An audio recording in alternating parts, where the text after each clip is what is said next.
off.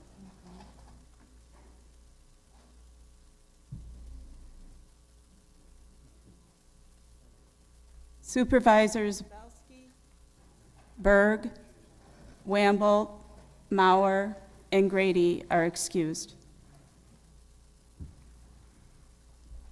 At this time, we'll have citizens' comments. I just want to make a little comment here. Any citizens wishing to speak, everyone wishing to speak will have one opportunity to speak for 5 minutes. Commentators provide their name and address for the record before making their comments. Asked to refrain from using vulgar or profane language. Asked to avoid attacks, threats, or comments directed at any individuals.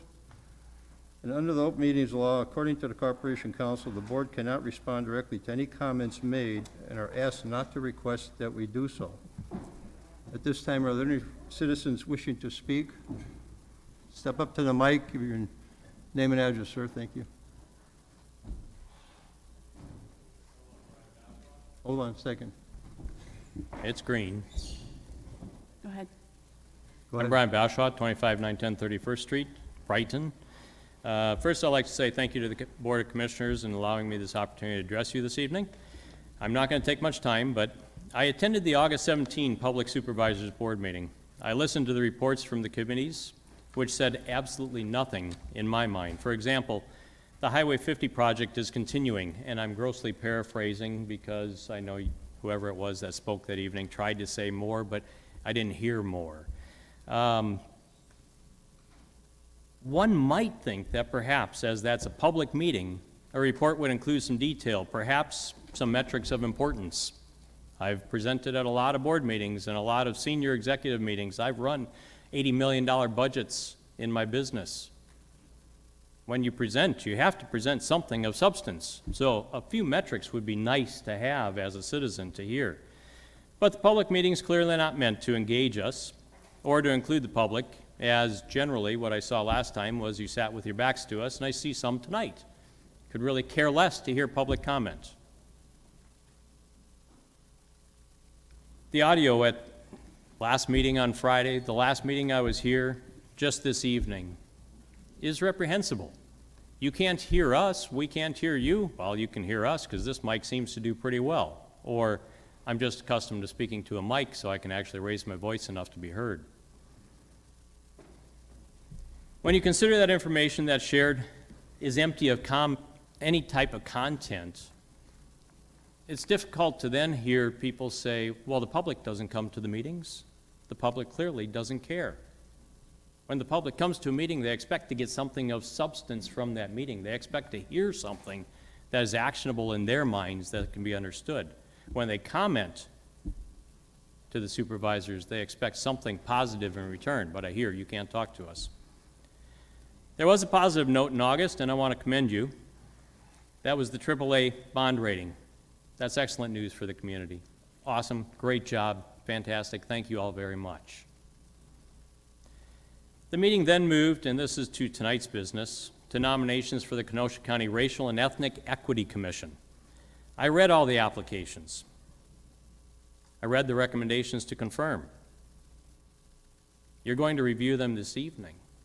But I find several that you're considering to be quite concerning. The applications provided should gain much more critical scrutiny before allowing a committee of radicals to use county government as a cover for promoting their destructive agendas. So I ask you, please go back and re-review some of the commentary, the applications, the way they've been describing themselves, and then think about what is their agenda under the cover of government, county government, to press on the people of Kenosha County.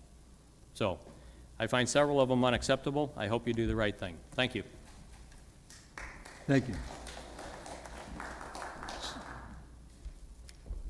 Amanda Nedweski again, Pleasant Prairie. My address is on record.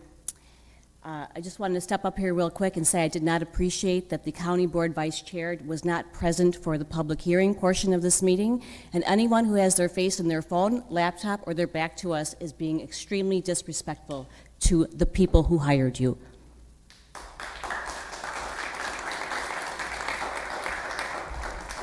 Mary Magdalene Moser, 2106 73rd Street. I just want to point out once again, I think you need to bone up on Wisconsin statutes regarding open meetings, because questions are not prohibited.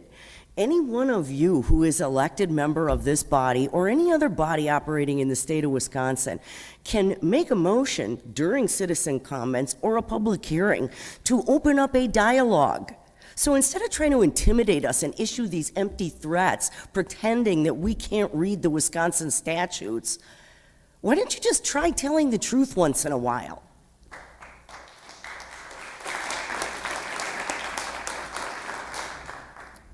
You know, I really wish that I could work for a company where I could not do my job and then show up late to meetings and not hear about people complaining about me not doing my job and still keep that job. Man, I wish I was able to work there. You guys got a real privilege that you can show up after everyone's done talking and keep your jobs.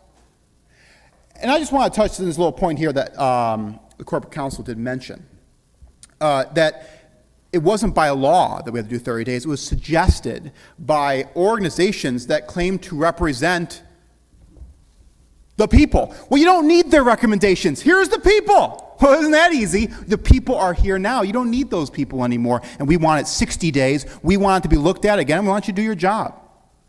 So whose recommendations are you taking anymore? Because I really don't think it's recommendations you're taking. I think it's just your own desires. But you know, I'm glad you're here now to hear this. It would be nice if you stuck around for the beginning and showed up on time. I'd appreciate that too.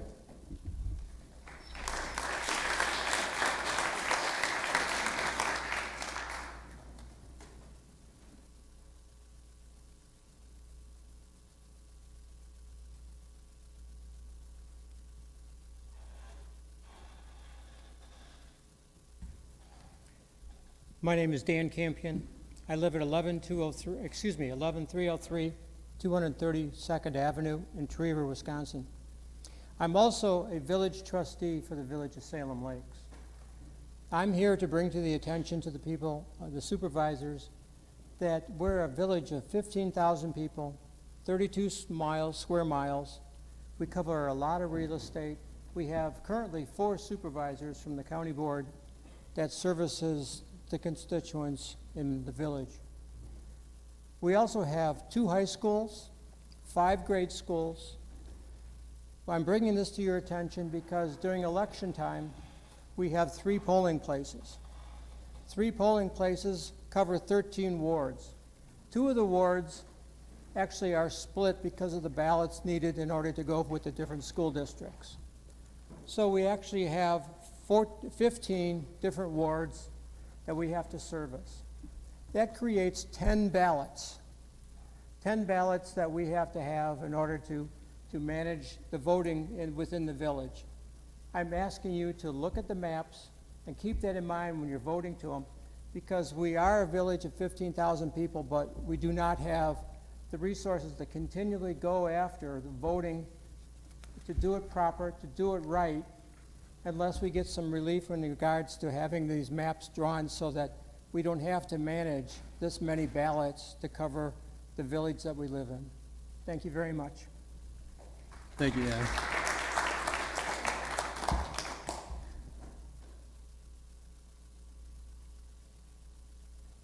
Any other citizens' comments? Any other citizens' comments? Any other citizens' comments? Citizens, He's got one. Mr. Cargill?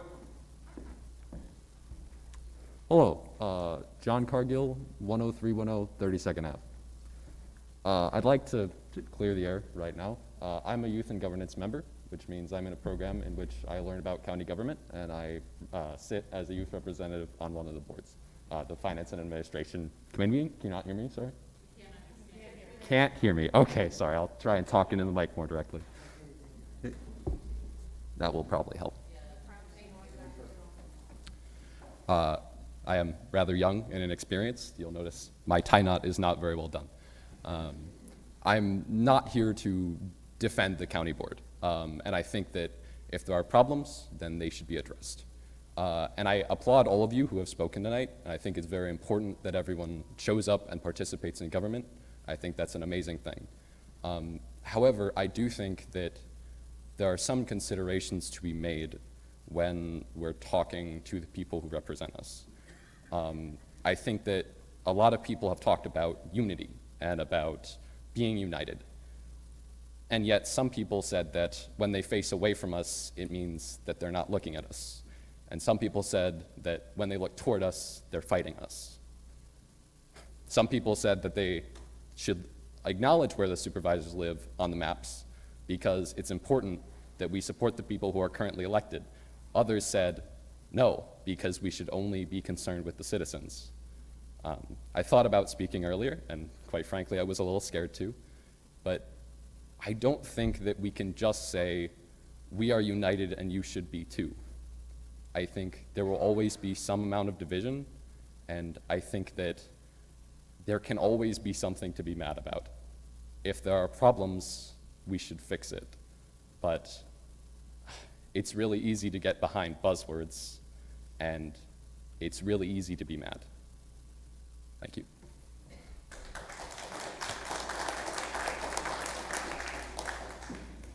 Since John introduced himself as one of our newer youth and governance students, he's here tonight to watch the meeting, see the action going on. And he goes to a lot of committee meetings. So thank you for coming tonight, John. Supervisor reports. Any supervisor reports? Supervisor Frankel. Yes, thank you, Mr. Chair. This week, the Public Works Committee listened to a presentation on the Pike River South Branch Rehabilitation Project. The goal of the project is to rehabilitate the roughly 1.5 miles of river between 60th Street and Highway S. The purpose of the project is to primarily reduce flooding, store and treat stormwater runoff, reduce erosion, and improve water quality, among other things.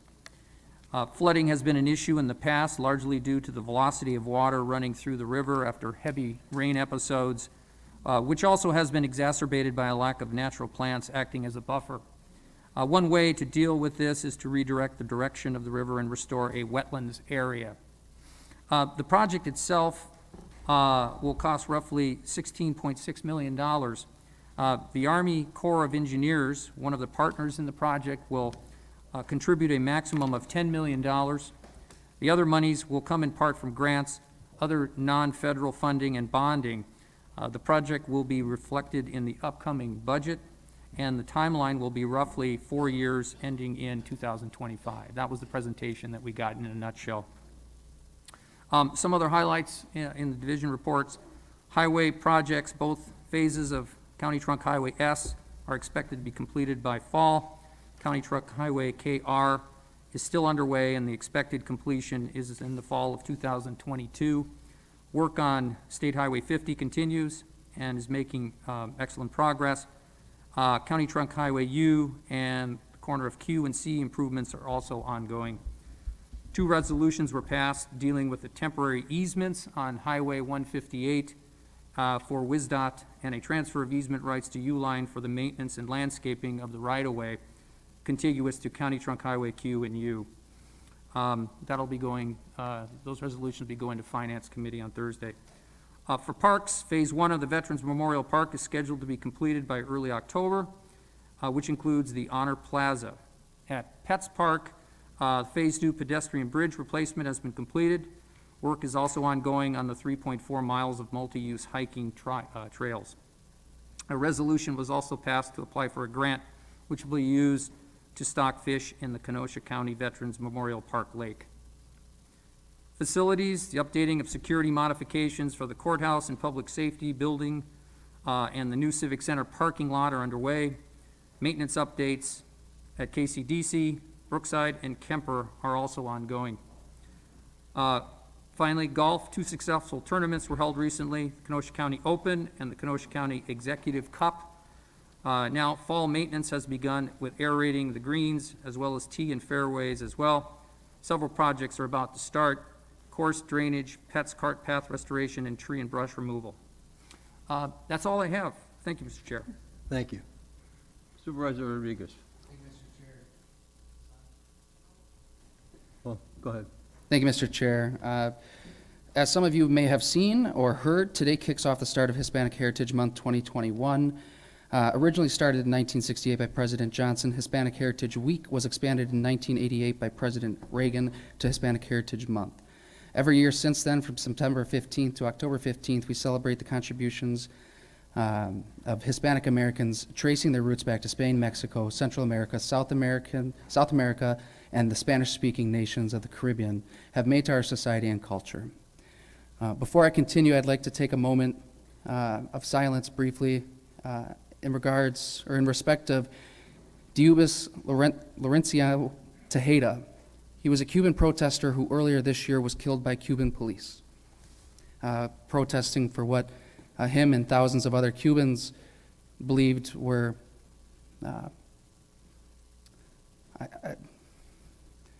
you could call it many things, but aggressions by the Cuban government against their freedoms, many of which are freedoms we hold dearly here in the U.S. So I would ask that my colleagues and anybody here tonight join me in a moment of silence for him.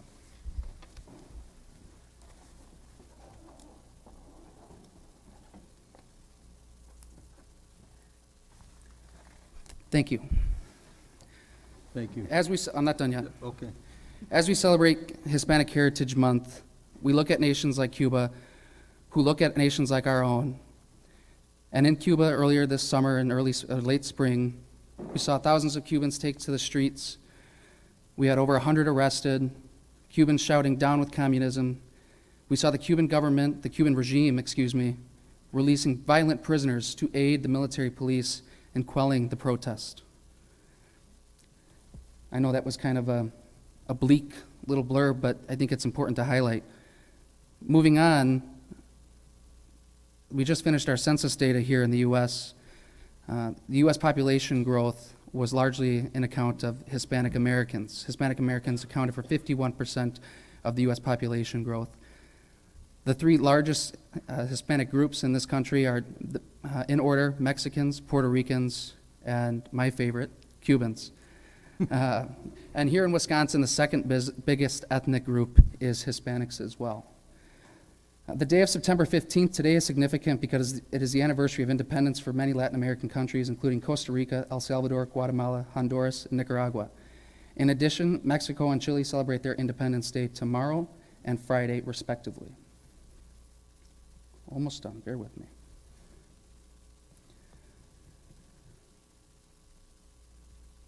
Oops. Hispanic Americans walk amongst us. They are our elected officials, our teachers, our doctors, our stay-at-home moms, our small business owners, and so much more. 4 out of 5 Latinos in the U.S. are U.S. citizens. The number of Latinos who identify as multiracial has also increased from 3 million 10 years ago to 20 million today. All 50 states and Washington, D.C. have seen a growth of Hispanic population in the last 10 years. The share of Latinos in the U.S. who speak English proficiently is growing as well. Currently, that number is at 72% of Latinos ages 5 and older. And the share of Hispanics, U.S. Hispanics with college education has increased as well from 2.9 million to 3.6 million. I think it's important we highlight those in our community who account for so much of the hard work and dedication that goes into building our community, like so many other ethnic groups. So I would ask that all of us tonight and throughout the next month until October 15th, we celebrate, like I said, with our Hispanic friends, family, and neighbors. Thank you. Thank you. See no other lights. County executive appointments. Yeah. Daniel Gashke wants to, Gashke. Supervisor Gashke. You have the light on? I believe so. I didn't see it. Okay, No sorry. problem. Thank you, Mr. Chair. I was going to give just one brief update from Planning and Development and Extension Education. It largely mirrors the update that Supervisor Franco shared, but the Planning and Development and Extension Education Committee this past week also overheard or heard a presentation overview, of the Pike River South Branch Rehabilitation Project. And there were representatives from the Route Pike WIN, Army Corps of Engineers based out of the Chicago area, the Department of Public Works and Planning and Development from our own county here, And each of them shared different aspects, different perspectives of the way that they're collaborating together on this project, giving background, current and future goals, so on and so forth. That being said, tonight I'll plan to send a follow-up email to the board with the PowerPoint presentation for any that may be interested in that. Thank you, Mr. Chair. Thank you. Any other supervisors? Seeing none, county executive appointments. County Executive Appointments, 31, Joseph Labator to serve on the Kenosha County Local Emergency Planning Committee. Refer to Judiciary and Law, please. 32, Max Kluth to serve on the Kenosha County Local Emergency Planning Committee. Refer to Judiciary and Law. 33, Christopher Lusak to serve on the Kenosha County Local Emergency Planning Committee. Refer to Judiciary and Law, please. New Business Ordinance, 1 reading. 9, from the Planning, Development, and Extension Education Committee, an ordinance regarding HCP2 LLC owner Jeff Badke, agent, requesting an amendment to the adopted land use plan map for Kenosha County 2035, map 65 of the comprehensive plan from farmland protection, PEC, and non-farmland farmed wetland to general agricultural and open land, PEC, and non-farmed wetland, Town of Brighton. From the Planning, Development, and Extension Education Committee, Gashke, I. Rodriguez, I. Beth, I. Nudo, I. Mauer, excused. Supervisor Gashke. Thank you, Mr. Chair. I move Ordinance 9. Ordinance 9 has been motion made by Supervisor Gashke, seconded by Supervisor Beth. Supervisor Gashke on the ordinance. Thank you, Mr. Chair. We have one property from our committee before us tonight. It'll consist of 2 ordinances and 1 resolution later in the meeting. Again, these are all related to the same property, as the clerk mentioned, in the town of Brighton. Basically, what is happening here is HCP2, represented by Mr. Batke, is going to be dividing into 3 separate lots. One of those lots has an existing single-family home, and those other lots will be available for future development. So Ordinance 9, which is before us right now, is a comprehensive plan amendment to allow for those changes. The town of Brighton recommends the approval, our committee does, and we ask for the board's support tonight. Thank you. Any discussion on the floor? Seeing none, all those in favor, aye? Aye. Any nays? Motion carried. Thank you. Ordinance 10, from the Planning, Development, and Extension Education Committee, an ordinance regarding HCP2 LLC owner, Jeff Badke, agent, requesting a rezoning from A1 Agricultural Preservation District to A2 General Agricultural District and C1 Lowland Resource Conservancy District, Town of Brighton. From the Planning, Development, and Extension Education Committee, Gashke, I. Rodriguez, I. Beth, I. Nudo, I. Mauer, excused. Supervisor Gashke. Thank you, Mr. Chair. I move Ordinance 10. A motion by Supervisor Gashke, second by Supervisor Nudo. Supervisor Gashke. Thank you, Mr. Chair. Again, the same property, HCP2, represented by Mr. Batke. Whereas Ordinance 9 was in regards to the comprehensive plan amendment, Ordinance 10, which is before us now, is in regards to the rezoning, which again would allow for a 3-lot land division. Town of Brighton approves, our committee approves, and we ask for the board's support tonight. Thank you. Any discussion on the motion? All those in favor, aye? Aye. Any nays? Motion carried. Thank you. Resolution, 1 reading, Resolution 44 from the Executive Committee, a resolution to approve the appointment of Brian Martinez to the Kenosha County Racial and Ethnic Equity Commission. From the Executive Committee, Uhas I, Palmerville I, Gantz I, Berg I, Gashke I, O'Day, Belsky, and Grady excused. Supervisor Uhas. Wait a second. Let me get you. Where are you here? Here. Go ahead. Mr. Chairman, I move that we take all the racial and ethnic equity commission appointments together. If that's okay with the board, we'll do all of them. We'll read them into the record, except for the last 2 from the supervisors. Okay? You good with that, Supervisor Noodle? You go with that? Yeah. Okay. Jeff seconded the motion. Okay. Do you have to vote? Do they have to all vote on it? We'll read them all and then do it. Resolution 45 from the Executive Committee, a resolution to approve the appointment of Tyler Arntz to the Kenosha County Racial and Ethnic Equity Commission. From the Executive Committee, Uhas I, Palmerville I, Gantz I, Berg I, Gashke I, O'Day Belsky, and Grady excused.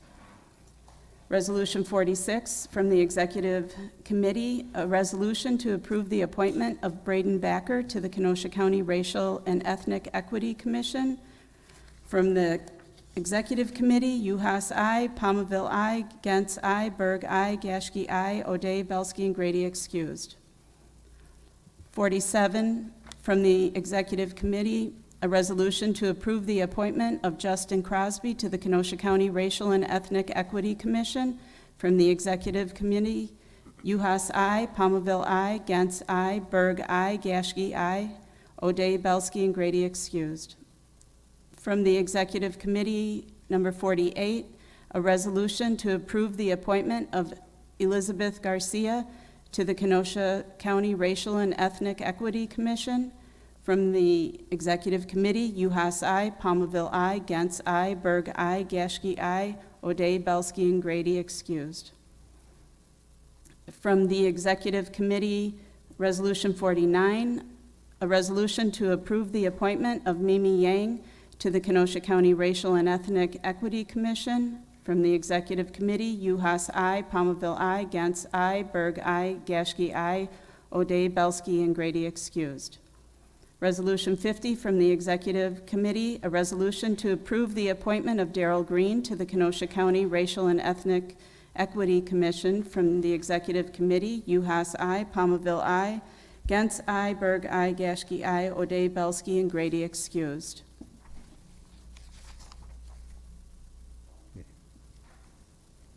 Supervisor Rules, you have your... Yes, I do, Mr. Chairman, thank you.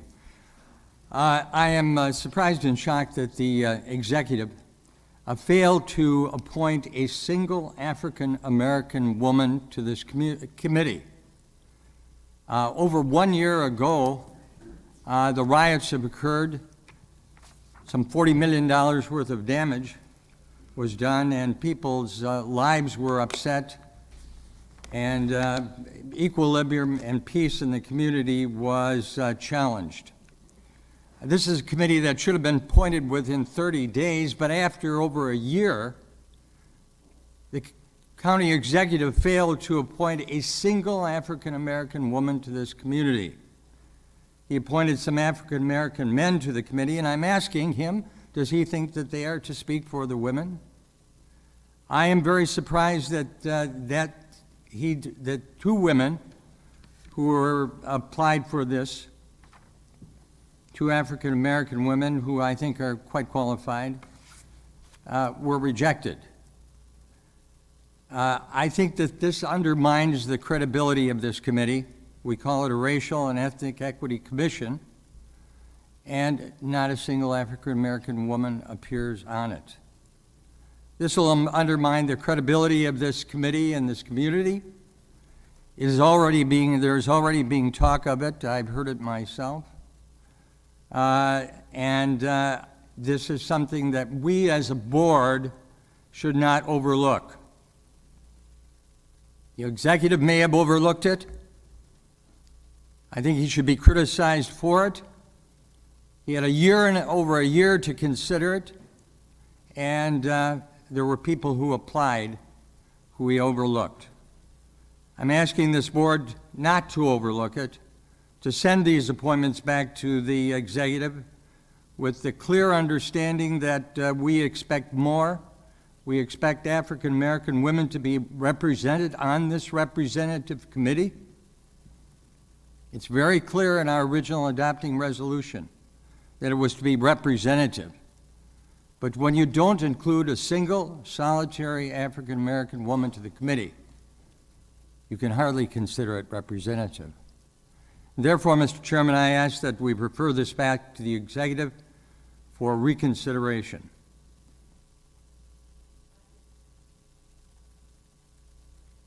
It's moved and seconded by Supervisor Decker. Did you do it? Okay.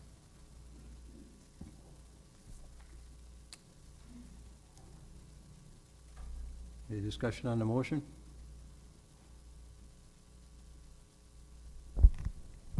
Supervisor Franco? I was not part of the committee, and I'm just curious as to whether is this some sort of time constraint on these nominations?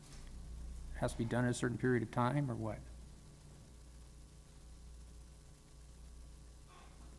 The time constraints on the applications? No, on the approval of this, the members of this committee. Is it supposed to be getting started at a certain time? Is this, I mean, is this something that could be reconsidered, and do we have time? I'm just throwing that out because I wasn't part of the committee. Maybe Jerry could help us. Supervisor Gull, you want to address that? I'll refer to corporate counsel. I believe we had a recommendation that within 90 days of the approval of the resolution forming, that we urge the county executive to do it in that time frame. So that would have been July? June. Oh, so June. we're way past it then. Okay. Thank you. That was a that was a recommendation. It was not, I believe it's worded as we urge. So it outside of the fact that it's been over a year, there's no driving force that it has to be done tonight. Yeah. I understand the thrust of Supervisor Rose's argument. I think it's a good one, but not being part of the committee, not being part of the process, I'm a little skeptical of referring it back to committee. You guys were the ones that made the decision. So. It wasn't up to the committee to choose out of the 36 people that Right. applied. Right, I know, So it was up to the county exec, I It realize. became clear that he had to distill from 36 to 7, Right, and I had to pick 2, okay, so that's where we are. I understand. So,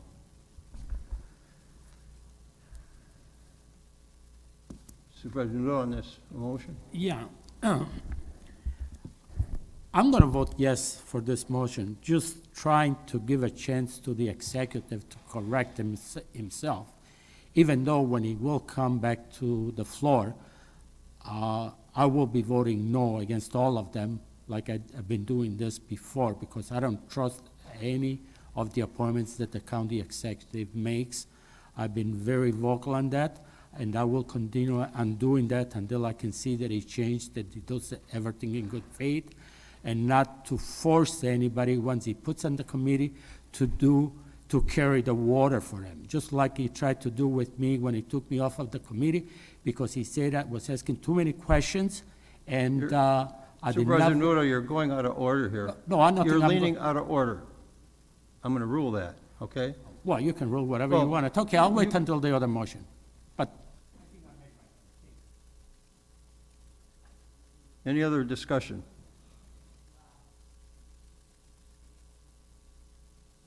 Who said yes? No, no one said anything. We'll do a roll call vote. That'd be just great.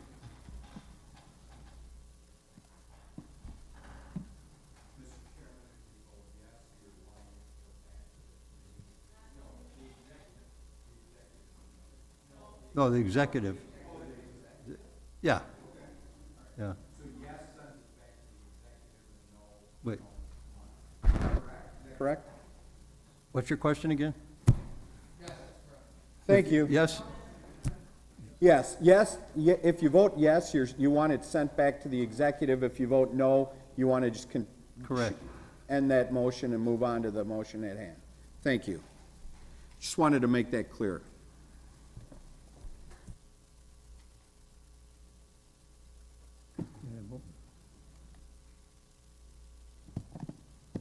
No. Motion fails. 8 yes.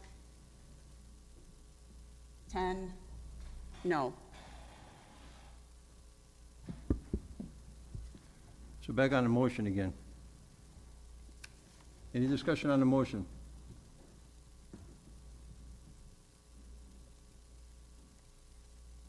Supervisor Gully? Supervisor Nudo? Yes. Talk again? Yeah, maybe I can finish what I was saying, and this time I should not be out of order. As I was saying before, I will be voting no for this appointment because, again, I don't trust any of the appointments that the county executive makes because he told me. We'll do a roll call vote so that you can vote no, okay? I understand, but I want to state the reason why I'm voting no. I think I got the Just right got to done do doing that. it. You just got done stating your comment before. No, I did not. You stopped me. You said I was out of order. Finish it. Okay, thank you. Now, where was that? I'm getting old, so I forget where, when people stop me. Anyway, but, well, it's very funny. Thank you. And again, the reason is because he took me out of a committee, because it's the I'm answer gonna rule was. you out of order again. Let the, Let's- We'll do a roll call vote. We'll do a roll call vote.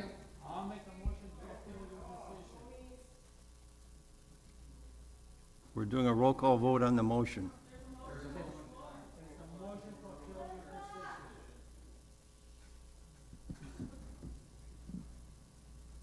We're gonna do a roll call motion right now on the vote for the.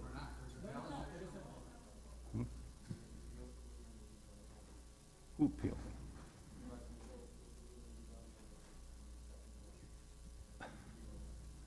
So now what do we do?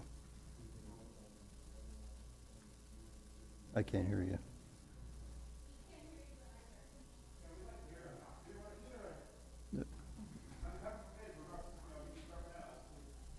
I'm advising the chairman that he needs, Go ahead, just tell me. you need to take a vote on the motion to appeal the ruling of the chair, whether to sustain the ruling that he's out of order. Is there a second on that motion? There too? was, yes. Rodriguez seconded. All right. All right, any discussion on the,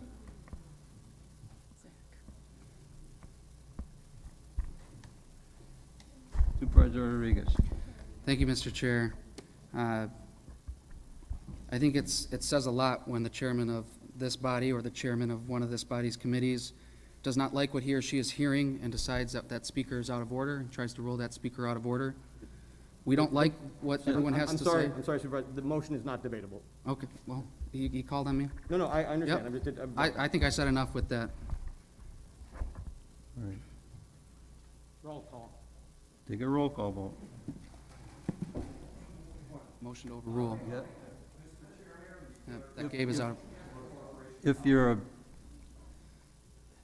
The if you motion, want to appeal, A yes vote sustains the decision of the chair that Supervisor Nudo was out of order. A no vote would reverse that decision.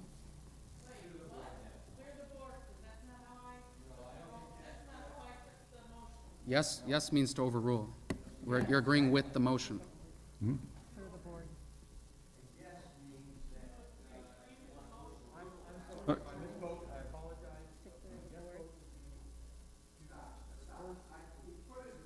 oh, it is, it was, go ahead. We're going to clear the board. I cleared it. I cleared it. No, Oh, that- voting. Oh, the voting? Okay. I didn't, I thought you. No, I apologize. I was right the first time. If you wish to sustain the decision of the chair, vote aye. If you wish to reverse the decision of the chair, vote nay. Is it ready now?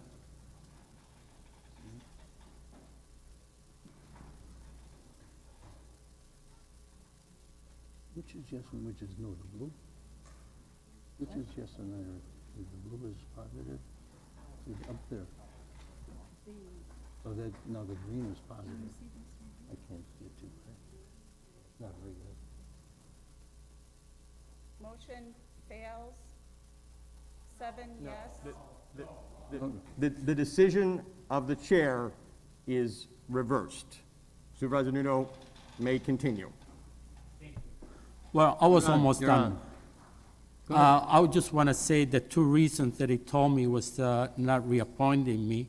One was because he said I asked too many questions, and number two was that I did not vote in the way he told me to vote. That's what we have right now. This is the administration that we have now. I think it's time that we stop it. So for that reason, I feel bad for the people being appointed, but my vote is going to be no. Thank you. Thank you.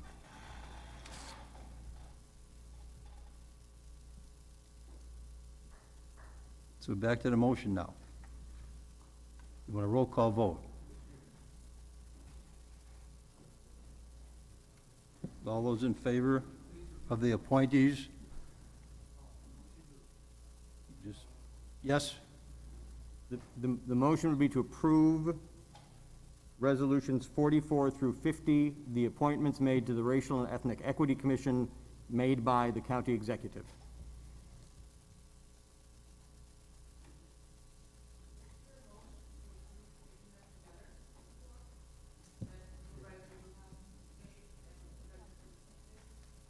What?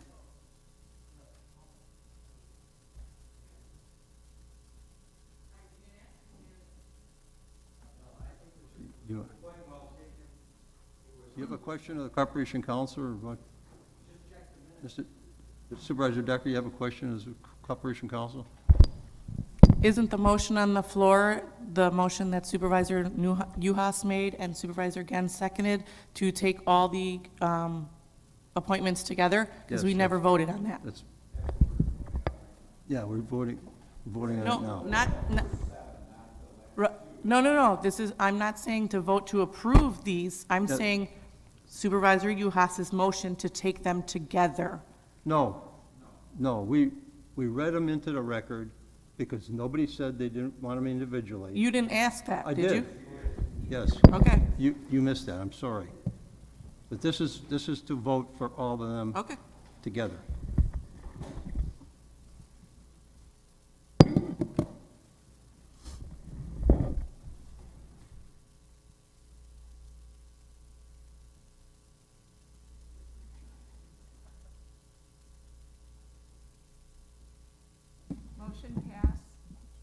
Motion passes, majority vote, 15 yes, 2 no, 1 abstain.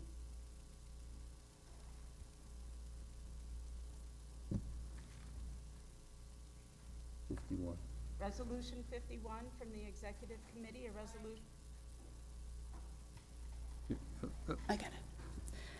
Resolution 51 from the Executive Committee, a resolution to approve the appointment of Sharon Palmerville to the Kenosha County Racial and Ethnic Equity Commission. From the Executive Committee, Uhas, aye. Palmerville, aye. Gens, aye. Berg, aye. Gashke, aye. O'Day, Belsky, and Grady excused. Supervisor Uhas. Move to approve.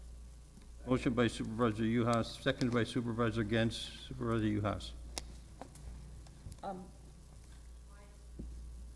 Where are you here? Go ahead. Sharon Palmerville has demonstrated a commitment to this commission, and the committee supported her unanimously, so I ask for your support tonight. Any discussion?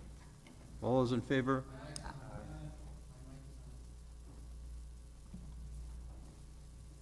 Go ahead. Thank you, Mr. Chair. I think the county board taking action on this resolution and the following resolution is fitting, given what today starts. But I will be voting against Supervisor Palmerville's appointment and Supervisor Gashke's appointment. It is not because they are not well qualified for these appointments. I saw firsthand Supervisor Palmerville's dedication to this commission and the work group, and I applaud her for stepping up to serve on the work group. As for Supervisor Gashke, I've seen his work firsthand on PDEC as the chair of that committee. He does a great job. Again, this has nothing to do with either supervisor, their qualifications. The reason I'm voting no is because this county board has one racial minority on it, and he represents the 8th district. That county board supervisor was not asked by the county board chair if he had any interest in serving on this commission. That county board supervisor is poised to run for re-election in a minority majority district should this map pass tonight. And that county board supervisor and the chairman of this board, it is well known that the two of them have had their qualms with each other. We've gone at each other. We've disagreed with each other. And it appears to me that this county board chairman has let his animosity towards myself get in the way of even reaching out and asking if I would serve on this commission.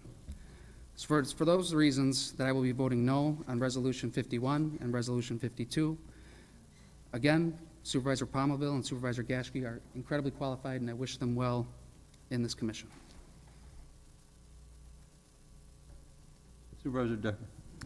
Yes, I have a question through the chair to the chair of the Racial Equity the Formation Committee, the work group.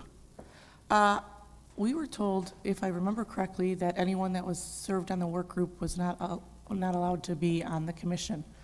Was that incorrect information that was given? That was never stated to my knowledge. I don't remember that ever being said. Supervisor Rodriguez, who served on the commission, told me that that was what was told of him. Supervisor Rodriguez, can you expound on that?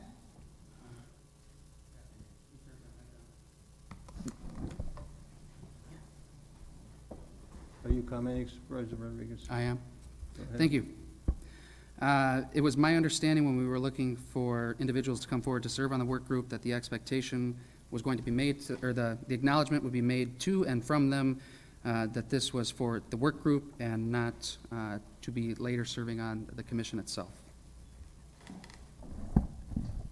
So, just speaking for myself, any communication I had with any of the two other supervisors that served on the work group and the additional 8 individuals was that serving on the work group neither prevented you from serving on the committee, nor did it exclude you.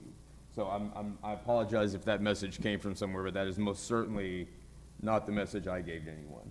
Okay, thank you for clarifying that. Supervisor Nordigan. Yes, thank you, Mr. Chair. The question I have is, does this now put Supervisor Palmerville, for instance, she's on 4 or 5 boards, which one she's also a supervisor, I'm sorry, committees. And is this violating our rules? I guess that would go to Corp Counsel.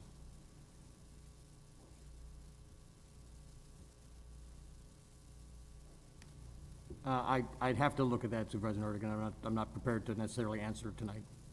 Oh, and I think for that reason, and only for that reason, I'll be voting against Supervisor Palmerville because of the amount of committees she's currently serving on may indeed exceed our maximum that are allowed.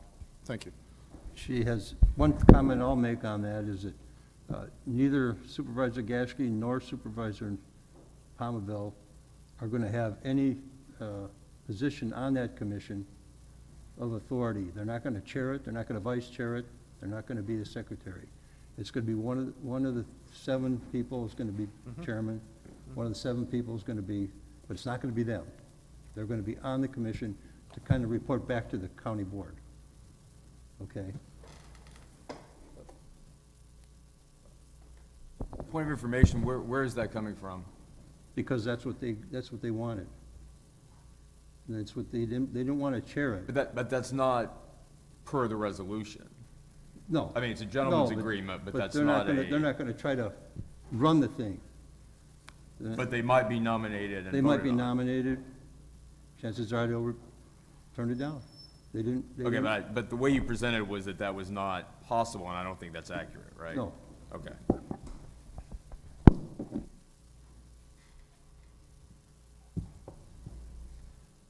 Supervisor Nudo? Yeah, just to get this clear and correct in my mind, I believe the ruling from, actually there was no ruling, so from Corporation Counsel is that we don't really know whether it's legal to do this or not. Am I correct? I indicated I didn't want to answer the question without having a chance to look at it. It's not a question of legality, it's a question regarding our rules. So it's not a legal question, it's an internal rule question. Okay, sorry, then I misstated. In other words, it could be that it's against our rules to do that. I suppose there is that possibility. Rules can be changed, rules can be suspended. Gee, I was prepared to vote yes, but for that reason, I'm gonna vote no. Sorry, Sharon, and then, sorry. Any other discussion? On the motion, you want a roll call vote? Let's just set it up.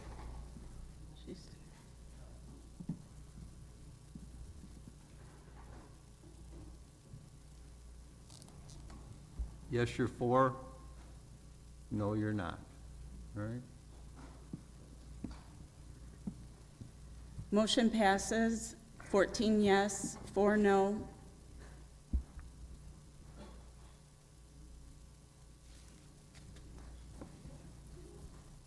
On. Resolution 52 from the Executive Committee, a resolution to approve the appointment of Daniel Gashke to the Kenosha County Racial and Ethnic Equity Commission. From the Executive Committee, Uhas I, Palmerville I, Gantz I, Berg I, Gashke I, O'Day, Belsky, and Grady excused. Supervisor Uhas. Thank you, Mr. Chair. I move Resolution 52. Been moved by Supervisor Uhas, seconded by Supervisor Gantz. Gantz would be all right. Supervisor Uhas on the motion. Mr. Chair, Supervisor Gashke is involved in the community, and he brings a diverse background to the committee, and the Executive Committee did vote unanimously to approve Supervisor Gashke to this committee, so I ask for your support this evening. Any discussion? Want a roll call vote?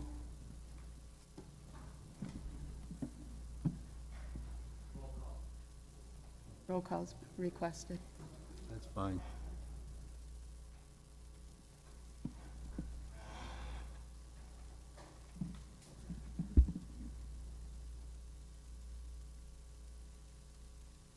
Motion passes, 16 yes, 2 no. Resolution 53 from the Planning, Development, and Extension Education Committee, a resolution regarding HCP2 LLC owner Jeff Badke, agent, requesting an amendment to the adopted land use plan map for Kenosha County 2035, map 65 of the comprehensive plan, from farmland protection, PEC, and non-farmed wetland to general agricultural and open land, PEC, and non-farmed wetland, Town of Brighton. From the Planning, Development, and Extension Education Committee, Gashke I, Rodriguez I, Beth I, Nudo I, Mauer excused. Supervisor Gashke. Thank you, Mr. Chair. I move Resolution 53. Moved by Supervisor Gashke, seconded by Supervisor Rodriguez. Supervisor Gashke. Thank you, Mr. Chair. This is the third and final piece of the puzzle on this property we've been discussing tonight. Resolution 53 for HCP2, represented by Mr. Badke. We are required by the state of Wisconsin to have both an ordinance and a resolution in order to do a comprehensive plan amendment, and so that's why Resolution 53 is before us tonight. Once again, the town of Brighton supports this. Our committee supports this. Again, this is taking a property, subdivided it into 3. One of those plots as an existing home. We ask for your support tonight. Thank you. Any discussion? Seeing none, all is in favor, aye? Aye. Any nays? Motion carried. Thank you. Resolution 54 from the Redistricting Committee, a resolution to approve the proposed tentative Kenosha County Supervisory District Plan 2021. From the Redistricting Committee, Boyd Frederick I, Kubicki I, Ron Frederick I, Franco I, Palmerville I. Supervisor Frederick. Hold on a second. Go ahead. Move Resolution 54. Moved by Supervisor Frederick, second by Supervisor Kubicki. Supervisor Frederick. Yes, thank you, Mr. Chairman. Supervisors, before we bring our discussion of the tentative plan that is before you, I think it's vital that the board be provided with some background on how we come to be here. For those of you who, like me, who have gone through the county board redistricting process before, you think that it seems later than on previous occasions. Your memories are not fooling you. This is later than it usually is.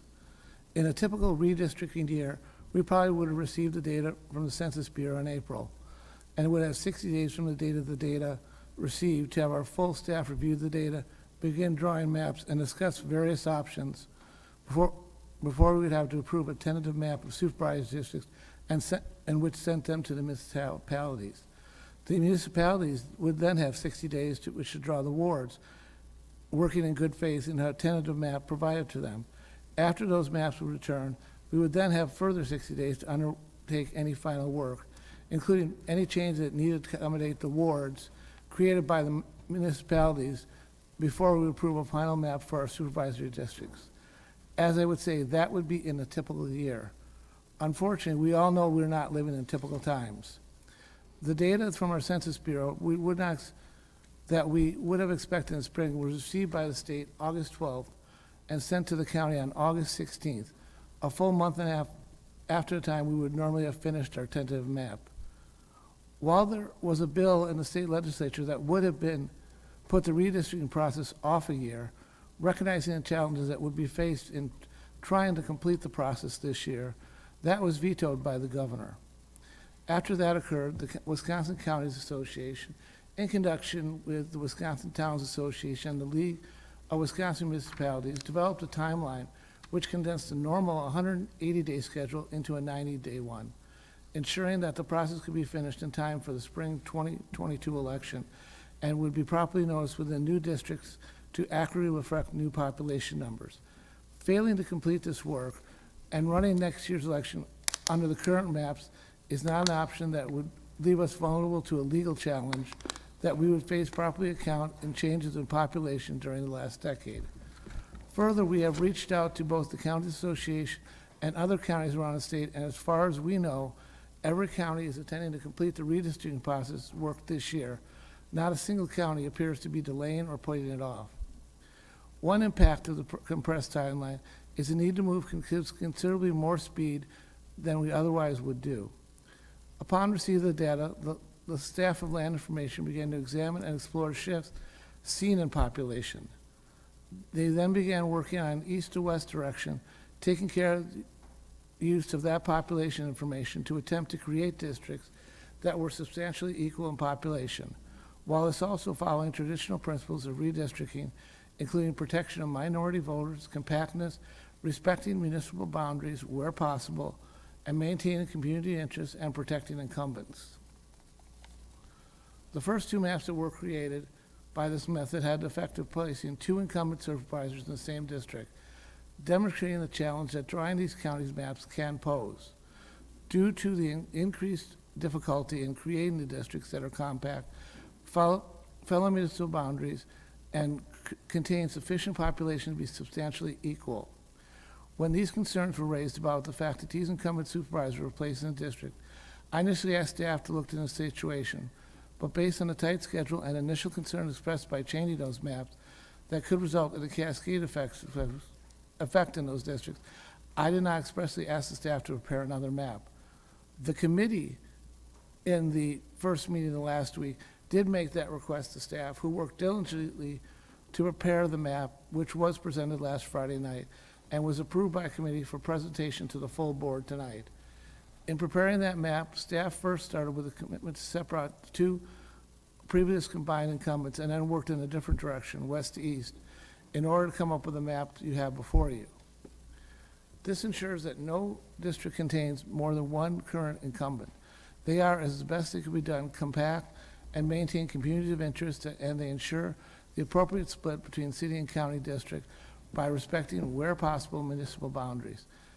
Additionally, the map represents a total deviation of 12.16, which means that when you take a district from the largest deviation above the ideal population and add to the district with the largest deviation below the ideal population, you come up with 1216. As the committee heard several times, an overall deviation of 10% or below is presumptively constitutional.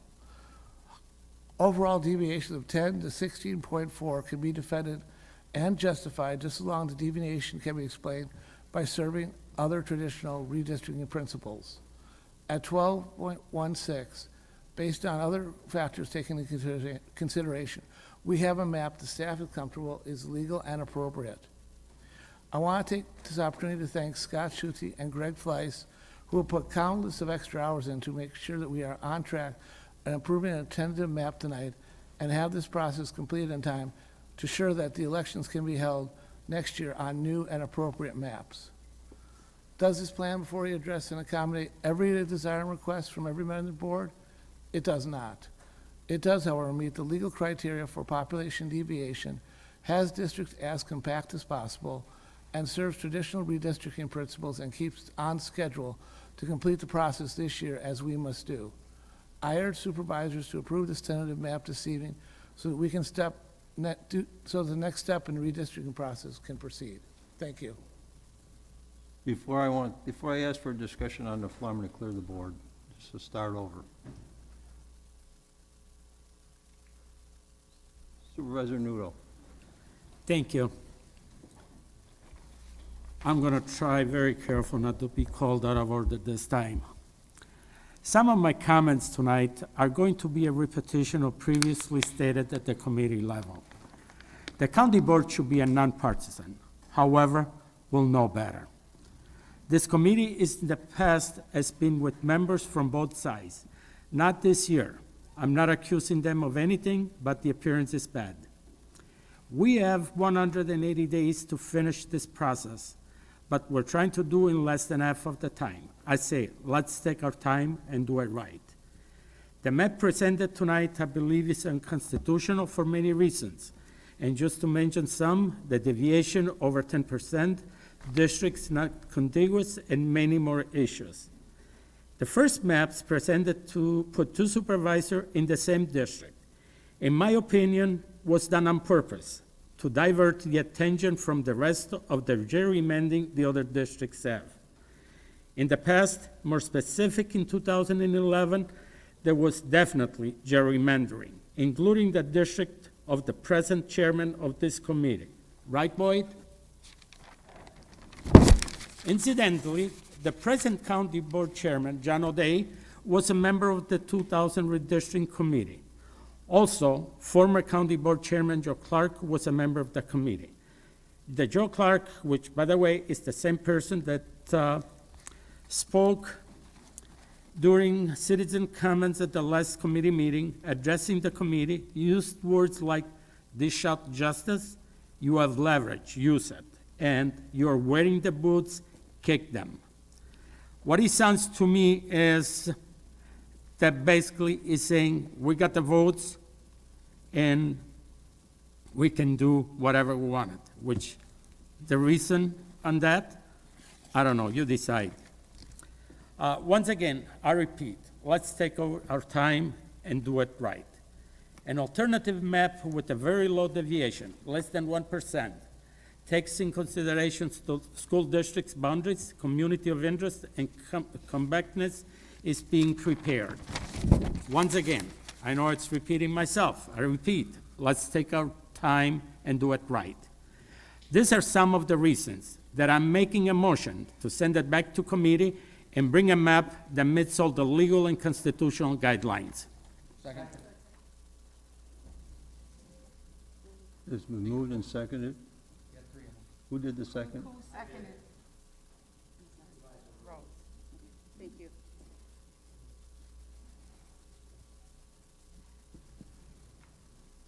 I'm clearing the board. On the motion to send it back. Right? Any discussion?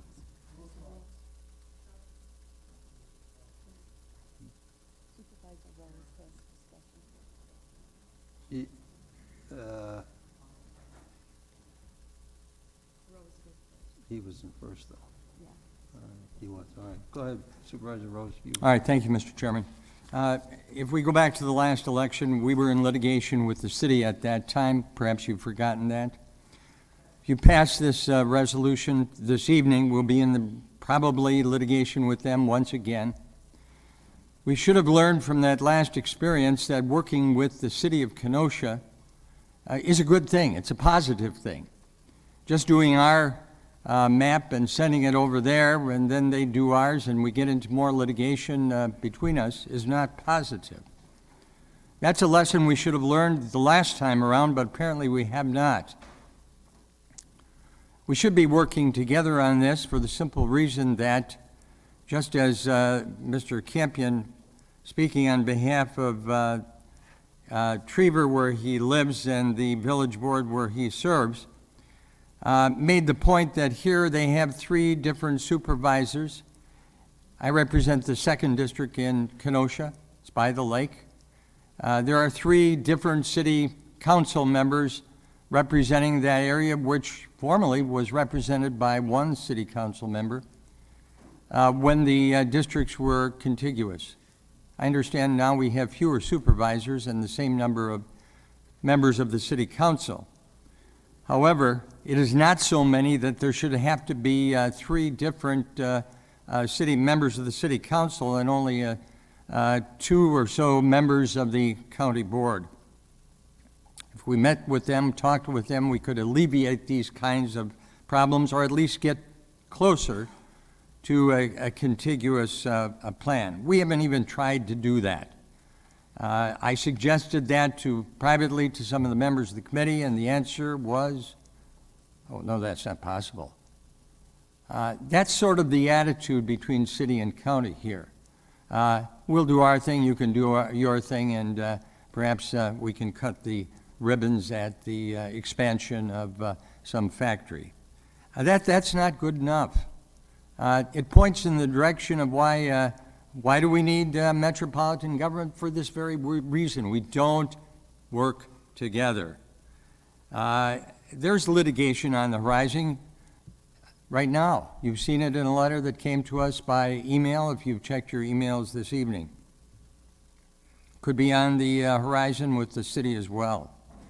Are you willing to defend in a lawsuit, slow things down? Are you willing to appropriate the necessary money for outside counsel, unless Mr. Cardamone and his staff are going to do it?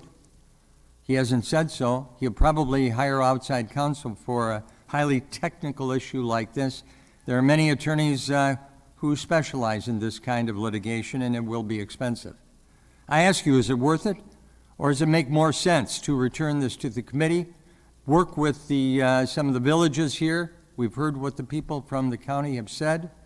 Let's contact the city, let's work with them, and come up with a universal plan that we can all support. I understand that the election is in April and a primary in February. We certainly don't want to have this litigation going on at that time with injunctions prohibiting the plans to go forward, and we are working under the old plan. That could very well happen. So there might be a rush to judgment this evening. It makes far more sense to do it right the first time. So I'm going to support the referral. Supervisor Rodriguez. Thank you, Mr. Chair. We need to send this back to the committee for one reason. And that one reason is the committee, county staff, and others involved have spent more time explaining why it's impossible to draw maps in a timely manner, and why it's impossible to work with the city, and why it's impossible to only let city supervisors represent city districts while letting rural or semi-rural supervisors have a mix. We need to work together. We need to get this map done as it was done. And at the time before me, there was tit for tat at first, but you have to work together here. As Supervisor Rose stated, we received a letter this evening saying that maybe as soon as tomorrow morning, as soon as the courthouse opens, a lawsuit's going to be filed against the county in regards to map C. We have the time. Let's use the time. Thank you. Supervisor Palmerville. Thank you, Mr. Chair. Through the Chair to Corporation Council, if you can talk, a little bit about the lawsuit that they're referring to last time with the city. Is there anything you can tell us about that? Certainly. So, yes, Supervisor Rose is absolutely right. There was litigation with the city 10 years ago. What occurred was that the county, as it was expected to do, went first, that is by statute, prepared and approved a tentative map, which was then sent to the various municipalities. That is the next step in the process. The municipalities are then supposed to draw their wards making a good faith effort to follow the tentative plan, the supervisory district plan that the county provides, get those ward maps back to us so that then we can finalize our county supervisor district map, making any small alterations that are necessary to accommodate a ward issue here or a ward problem there. And then simultaneously, the municipalities are supposed to be working on their, in the city, the aldermanic district. Obviously, some of the towns have elections at large, et cetera. But if the municipalities have to likewise do districts, then they're also doing that in that last chunk. What happened 10 years ago was that we, again, did our job. We sent our map to the city. The city essentially ignored it completely because they knew how they wanted to draw their aldermanic districts, and it didn't matter whether that matched what we had sent them, despite the legal requirement that they make a good faith effort to do wards. Their own council told them, you're not supposed to be drawing aldermanic districts, you're supposed to be drawing wards. They essentially ignored everything we had done and sent back a map that, had we followed it, would have put us far out of compliance with the requirements of population. As a result, we initiated litigation with the city in which we said we didn't think they'd followed the law, we didn't think they'd made a good faith effort to follow the map that we had sent them. Ultimately, at the end of that litigation, the court ruled in the county's favor, accepted the county's map, advised the city had not drawn a map that worked, and we were able to, at that point, with a few tweaks, come up with a map that was successful or was acceptable to both sides. But the litigation that Mr. Rose is referring to absolutely occurred, in my opinion, and obviously I'm biased, occurred because the city didn't follow their obligations, and again, a court ultimately agreed with the county and not with the city's position. Okay. My second question to you as well, Corporation Counsel, is, as Mr. Campion was talking for the Village of Salem Lakes and the 10 different ballots that they would have to create with the new map if it were to be passed, how much would they be able to maybe make adjustments or make requests of the county to change those boundaries slightly to maybe move those 10 ballots down to, say, 6? I mean, is that a possibility? Has that been done? And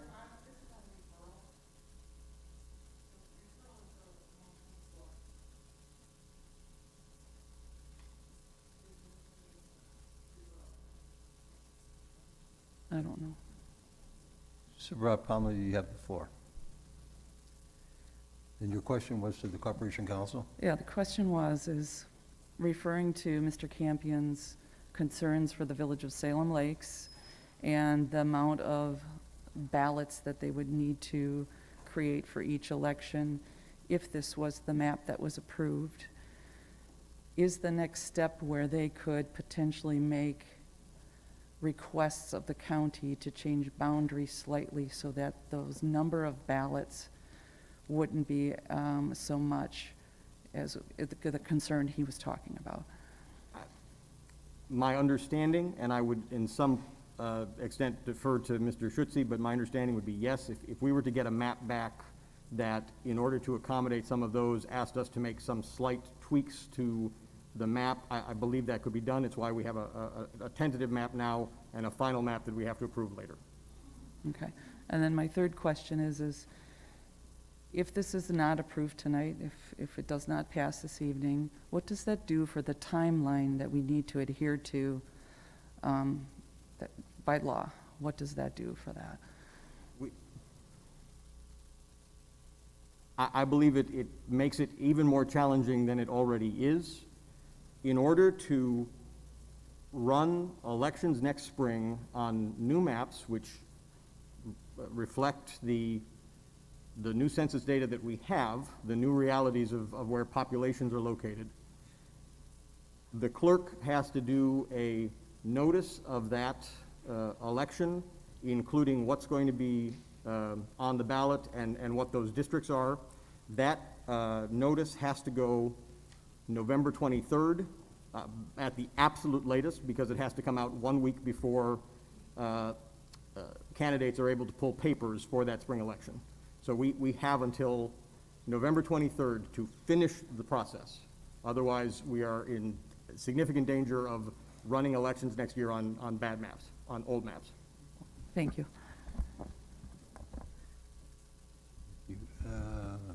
Supervisor Gully. Through the chair to Supervisor Nudo, you referenced a map being done with a 1% deviation that's being worked on. Can you illuminate who's working on that, the timeline for that being completed? That should be completed, I would say, probably by the end of the week. It's pretty much being printed, so, but our resources are not as much as the county, so it So might it's a take third party, it's not the county resources, it's a third party. That is correct, Okay. because we can get anyway with the county, Yeah, so. that's cool. Okay. Supervisor Nordigan. Thank you, Mr. Chair. I've probably read this Wisconsin County Association County Decennial Redistricting Handbook, the final revised edition. I think I'm on my fourth read on it now. And I gotta admit, I couldn't make the first two meetings. I was out of town for the redistricting. I did make the last two. And it was a pleasure to see that the Supervisor Decker and myself were taken out of the same district and put into separate districts. But then I started reading what is it that we should have been doing, I should say, not we, but the maps should be doing for us. First thing was the Redistricting Committee is responsible for establishing the guidelines that will govern the redistricting process and reviewing and making alterations to draft plans prepared by the consultant or the staff. Not hearing or being at the first two meetings, I'm kind of thinking that was maybe the dog was wagging, the tail was wagging a dog on that one, because the third map is when they came back and separated two incumbents. And under section, chapter 3, under acceptable deviation, paragraph 2, justifying deviations greater than 10%. A county can justify a deviation greater than 10% based on traditional redistricting concepts. These concepts include drawing districts that are compact and contiguous, that we have an issue now. All parts connected and touching, we have an issue now. Keeping political subdivisions intact, I don't know, I don't have that much information east of 94. Protecting incumbents. So why wasn't this put in the very first Plan A? I'm just thinking we were not giving proper information to the ones who were the map drawers, or assuming they knew, and that could be. I wasn't there, I'm not going to say one way, I'm just saying what my opinion is. This does concern me as I get into the 3 or 4 areas that I think we're in trouble with this map, so therefore I will be voting to refer it back to the committee. Thank you. Scott.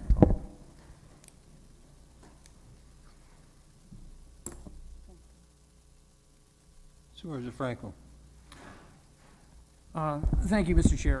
Through the chair to Corp Counsel, just a quick, I'm sorry.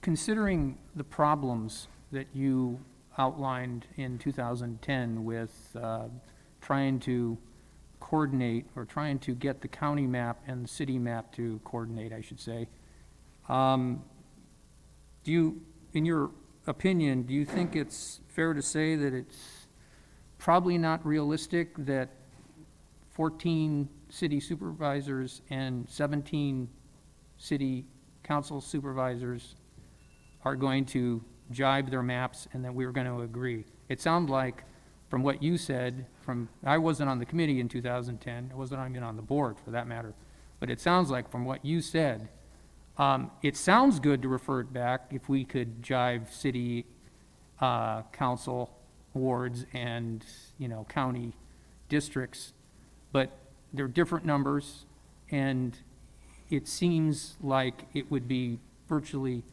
impossible. Is that your opinion or your understanding? If the intent of the motion is to refer it back to committee in order to work with the city to try and, as best as possible, coordinate those maps, and that was what I understood Supervisor Rose's primary reason for making the motion to be, I'd advise that... I'm sorry, I apologize. I apologize, Supervisor Nudo. I was thinking Supervisor Rose was the second, and then he spoke first. I apologize. I didn't mean to in any way, shape, or form take away from the motion. I do apologize, Supervisor. In Supervisor Rose's comments, it certainly appeared that that was why he was supporting Supervisor Nudo's motion. Would it be, oh, I'm sorry, are you going to keep talking? Go ahead. The challenge there is, as I said, the city isn't even supposed to be drawing their aldermanic district maps yet. They're supposed to be waiting till they get ours, then doing the wards based on what we've sent them. So the idea, even putting aside the difficulty of the 17 versus 14, or the fact that there's going to be differing criteria, areas of interest, whatever you want to call it, over there than there necessarily are here, I think it'd be very challenging to try and have those map drawings coordinated. So what I hear you saying is that sequentially, we're supposed to do it first. We're not supposed to be doing it together, one. And two, there's a very good chance that it could create more problems than it solves in terms of time, trying to get it done. There's certainly that possibility, yes. Thank you. Supervisor Nudo, do you want to talk? Yeah, thank you. Just a couple things. As I mentioned before, back in 2011, even though there was some gerrymandering, the committee at that time took all the necessary time to come up with an acceptable map within the limits of the law. Not this time. And also to comment on the Corporation Council is right. Back in 2011, we did our map, went to the city, they did it, it went to court. And I believe his words were, the court rejected the city's proposal or whatever, and agreed with us because theirs was done illegally. That's what we're doing now. What we're presenting now, it's illegal. If we end up in court, we're gonna lose. And I'll agree, I'll guarantee you that if this year it's gonna go through in the way it is, we are gonna end up in court. So that was the point that I made. So, and the purpose of my motion, it was, yes, it would be nice, maybe it's not realistic, to work with not just the city, but with every other municipalities. I think we can have some discussion with them, but that's not my goal. My goal, what I want to do is, I want to make this map legal and constitutional. That's what we don't have now. That was my motion. Thank you. Supervisor Gashke. Thank you, Mr. Chair. This is on the motion to refer through the chair to Corporation Council. We've heard tonight several supervisors raise the concern of potential legal action against us. Certainly that is something for us to be aware of. No reason to get unnecessarily bogged down in unnecessary litigation. My question for Corporation Council tonight is, in your professional opinion, if we were to refer this back to committee, if we were to not adhere to the Wisconsin County Association and other outside legal recommendations that we do what the rest of the state is doing, would we also be opening ourselves up to potential litigation? Would we also be potentially, putting ourselves in that position if we were to delay and refer this back to committee? I believe certainly if we were to not finish the process this year, and it's a very tight time frame to try and do that, I believe that not finishing the redistricting process this year, yes, would certainly carry a high risk of litigation against the county.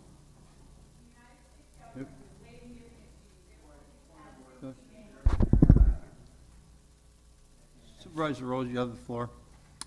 Yes, thank you. We have not even tried to talk to the city or the leadership in the towns and villages in the county If we'd tried to talk to them, see if they were interested in cooperation here, in working something out, that would be very helpful to this committee. We haven't done that. It's merely speculation here that I've heard this evening. Oh, they're not interested. What, 10 years ago? You're still relying upon what 10 years ago occurred, where perhaps there was antagonism. All you're doing is building that antagonism. We've got a room full of people who are antagonized.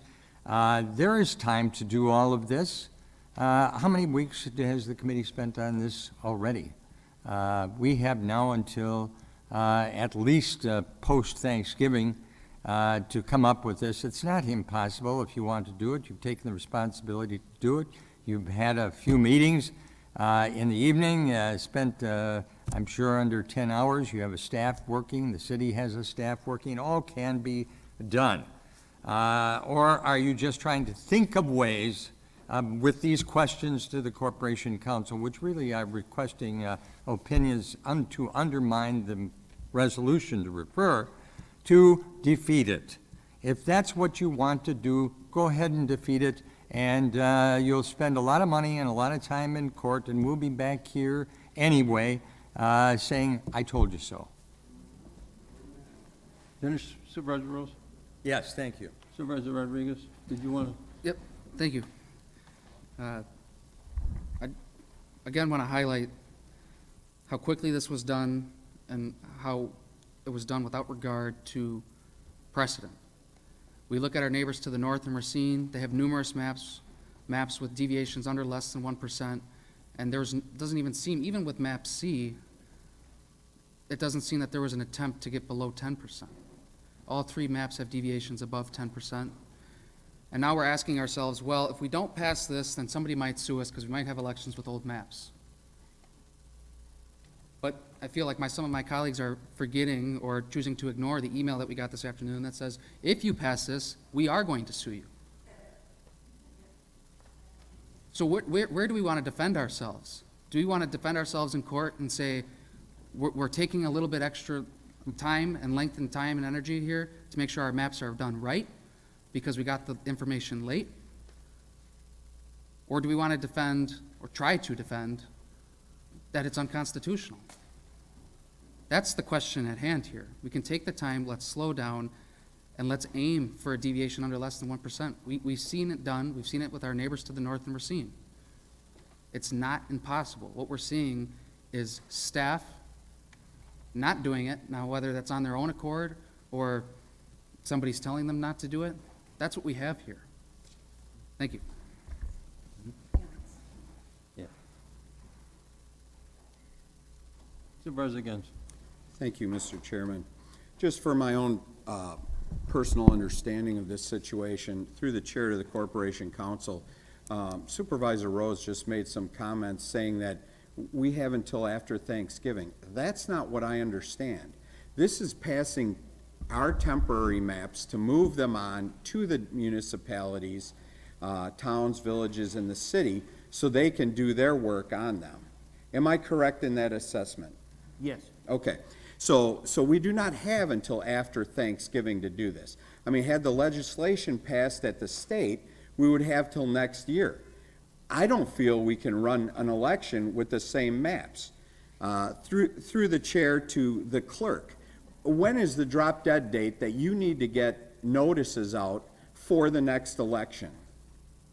November 23rd, it has to be published, which means we have to get it to the news about 5 days prior to that. So in order to have elections with the map that we're required to do and allow the other municipalities to work on them, it's pretty clear to me the timeline won't work if we delay this and put this off till October, November. That's not going to work. Is that correct in your assessment, Corporation Council? Yes. Thank you. Now, it's also been brought up that we're going to get sued tomorrow morning. Well, so be it. I mean, we have a job to do. Mr. Chairman, you know, Mr. Chairman, Please. we need to have Please. silence. I mean, we listen to them in silence. I do not want to be interrupted by anything coming from there. Can you not, in the audience, respect the supervisors? Thank you. And let them comment, please? Thank you. They let you comment, and they didn't do Thank you. anything to make you So- negative, so. Thank you. Could you just be quiet back there? So to get to my next point, whether we're sued or not, we can't control that. We've been assigned to. If I get interrupted again, I'm going to stop and keep the floor until that individual is removed. That is a total lack of respect, and it's ridiculous. Moving on. If we get sued, that's out of our control. We still have statutes and an obligation to carry out our duty with regard to these maps and this timeline. Through the chair to the Corporation Council, is there anything illegal about what we're doing? Because you are our attorney. If we're doing something illegal, I want to know about it. We are not. Thank you. So those are my comments. That kind of clears up some of the stuff that's been thrown out there before. Thank you. Thank you. Supervisor Frankel. We have heard claims about illegality and unconstitutionality. They've been thrown about very generically, and a thought occurred to me is if it would prove helpful to the board if we could hear a concrete, specific reason as to the specific unconstitutionality or illegality of map C. And I would like Scott from Land Management, who drew the maps, to address it, since he's the one that would know. The members of this board and this committee are relying upon information from Corp Council and Land Management. That's all the information we have to go on. Now, we're hearing claims about illegality and unconstitutionality. I mean, it may end up being that the courts will have to decide. I readily admit that. But it would be nice, I think, if Scott could address some of these things. He's the one that drew the maps. He's the one that's in the position to answer these questions. But he can only answer a question that is specific. He can't answer a question or an accusation that says, it's unconstitutional. Because the next question is, okay, where? Give me an example. Let him answer the question, and then we could, because I think that would prove very helpful. Joe? I'm done, I'm through. You want to talk about the Go ahead. Legislative Bureau or anything like that? That you gave to the committee? I mean, the question that was asked by the chairman was if I could speak to advice that has been provided by the Legislative Reference Bureau. It is the same information that is contained in the WCA's handbook. It's the same information that's contained in the Legislative Reference Bureau's redistricting guidelines as well. Supervisor Boyd Frederick noted this in his remarks. But I will advise that I spoke directly to one of the counsel at the Legislative Reference Bureau who indicated, again, confirmed that a deviation of more than 10% can be justified and can be found legal and constitutional if the deviation is explained by attempting to follow other traditional aspects and tenets of redistricting, including the preservation of municipal boundaries. So the deviation on the map that we have before us, before the county board, is defendable, is not de facto illegal, is not de facto unconstitutional. It is defendable, it is justifiable based on the other factors that went into drawing it. Thank you. I'm going to ask Scott to step up to the galley.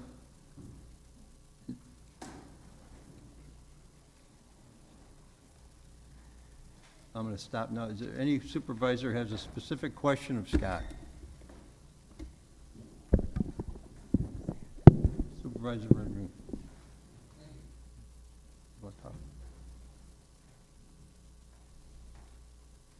All right. Scott, can you tell me, one of the principles when drawing maps is preserving communities of interest, is that correct?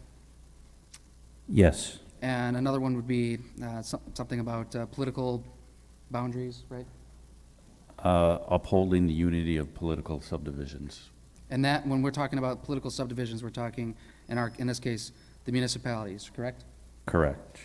How many municipalities on Plan C are represented by supervisors that only represent that municipality?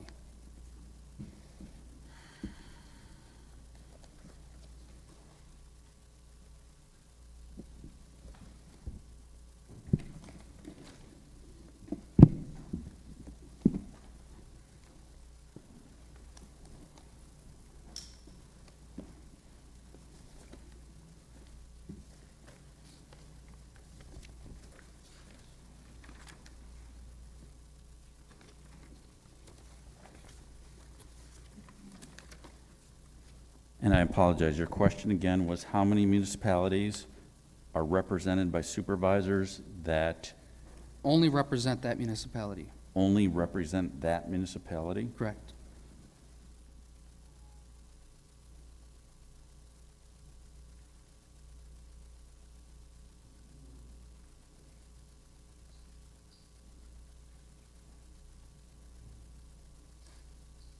The city districts. That's it. So one? 16 and 17 as well only represent Pleasant Prairie. Okay, and how many municipalities are within Kenosha County?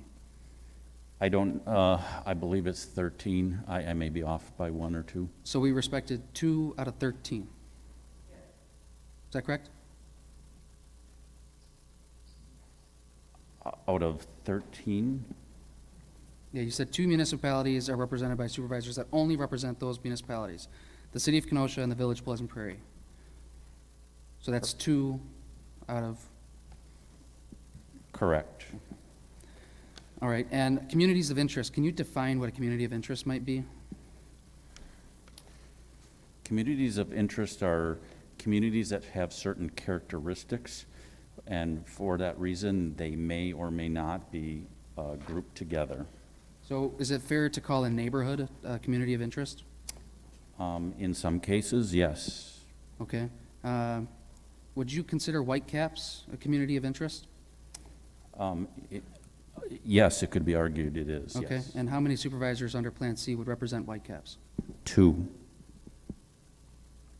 Would you consider Uptown a community of interest? Yes. And how many supervisors represent Uptown? I don't know at this very moment by looking at this Okay. map. It's at least 2 in this map. Would you consider Uptown to be a very large area?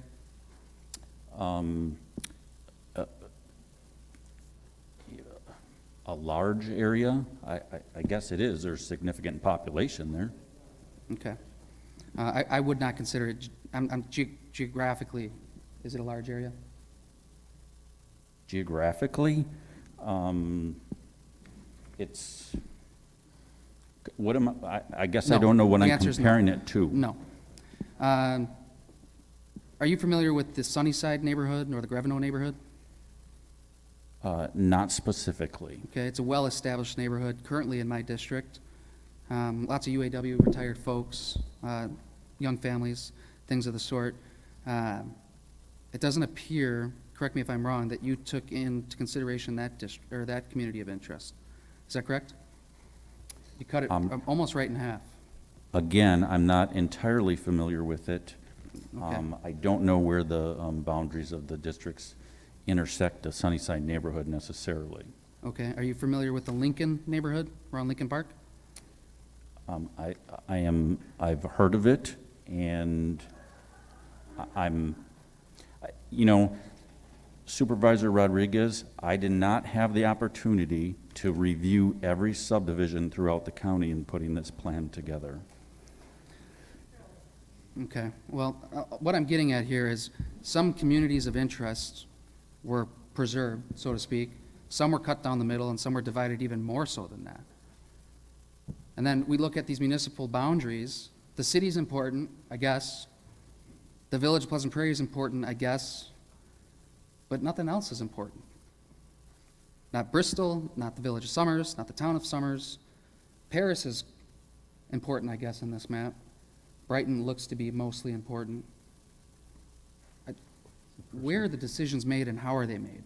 Those are the questions that we've been asking now for weeks from yourself and your staff, and we haven't gotten answers. I'll leave it at that. Thank you. Supervisor Gully, question. Would you be willing to add a deadline to that referral, to have the work done, to have a good faith effort to address the issues?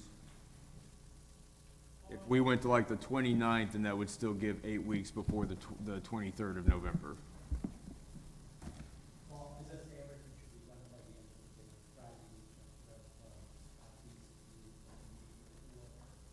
Question,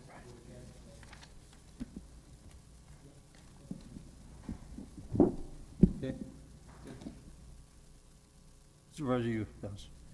Through the chair to Scott, can you tell me where the greatest growth with population has happened over the last 10 years?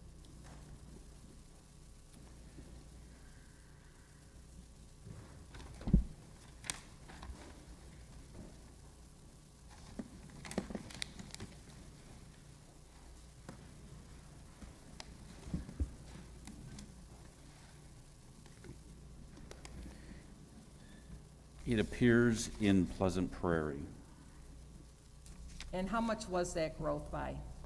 1,531 persons.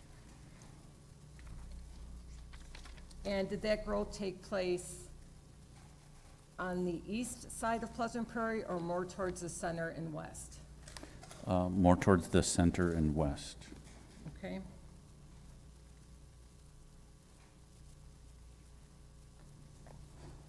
Thank you.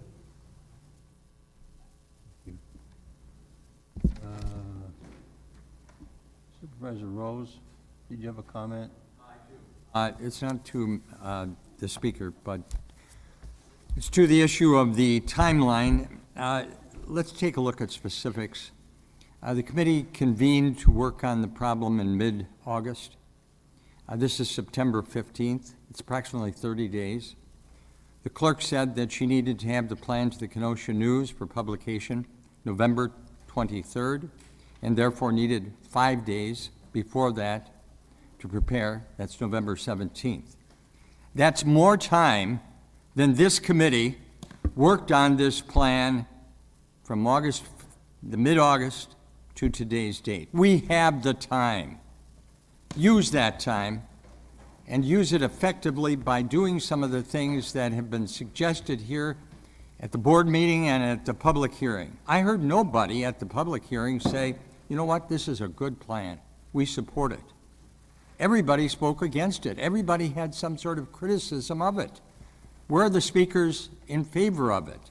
Only those who want to jam it through tonight. That's not right. It's not fair. It's not the way we run good government.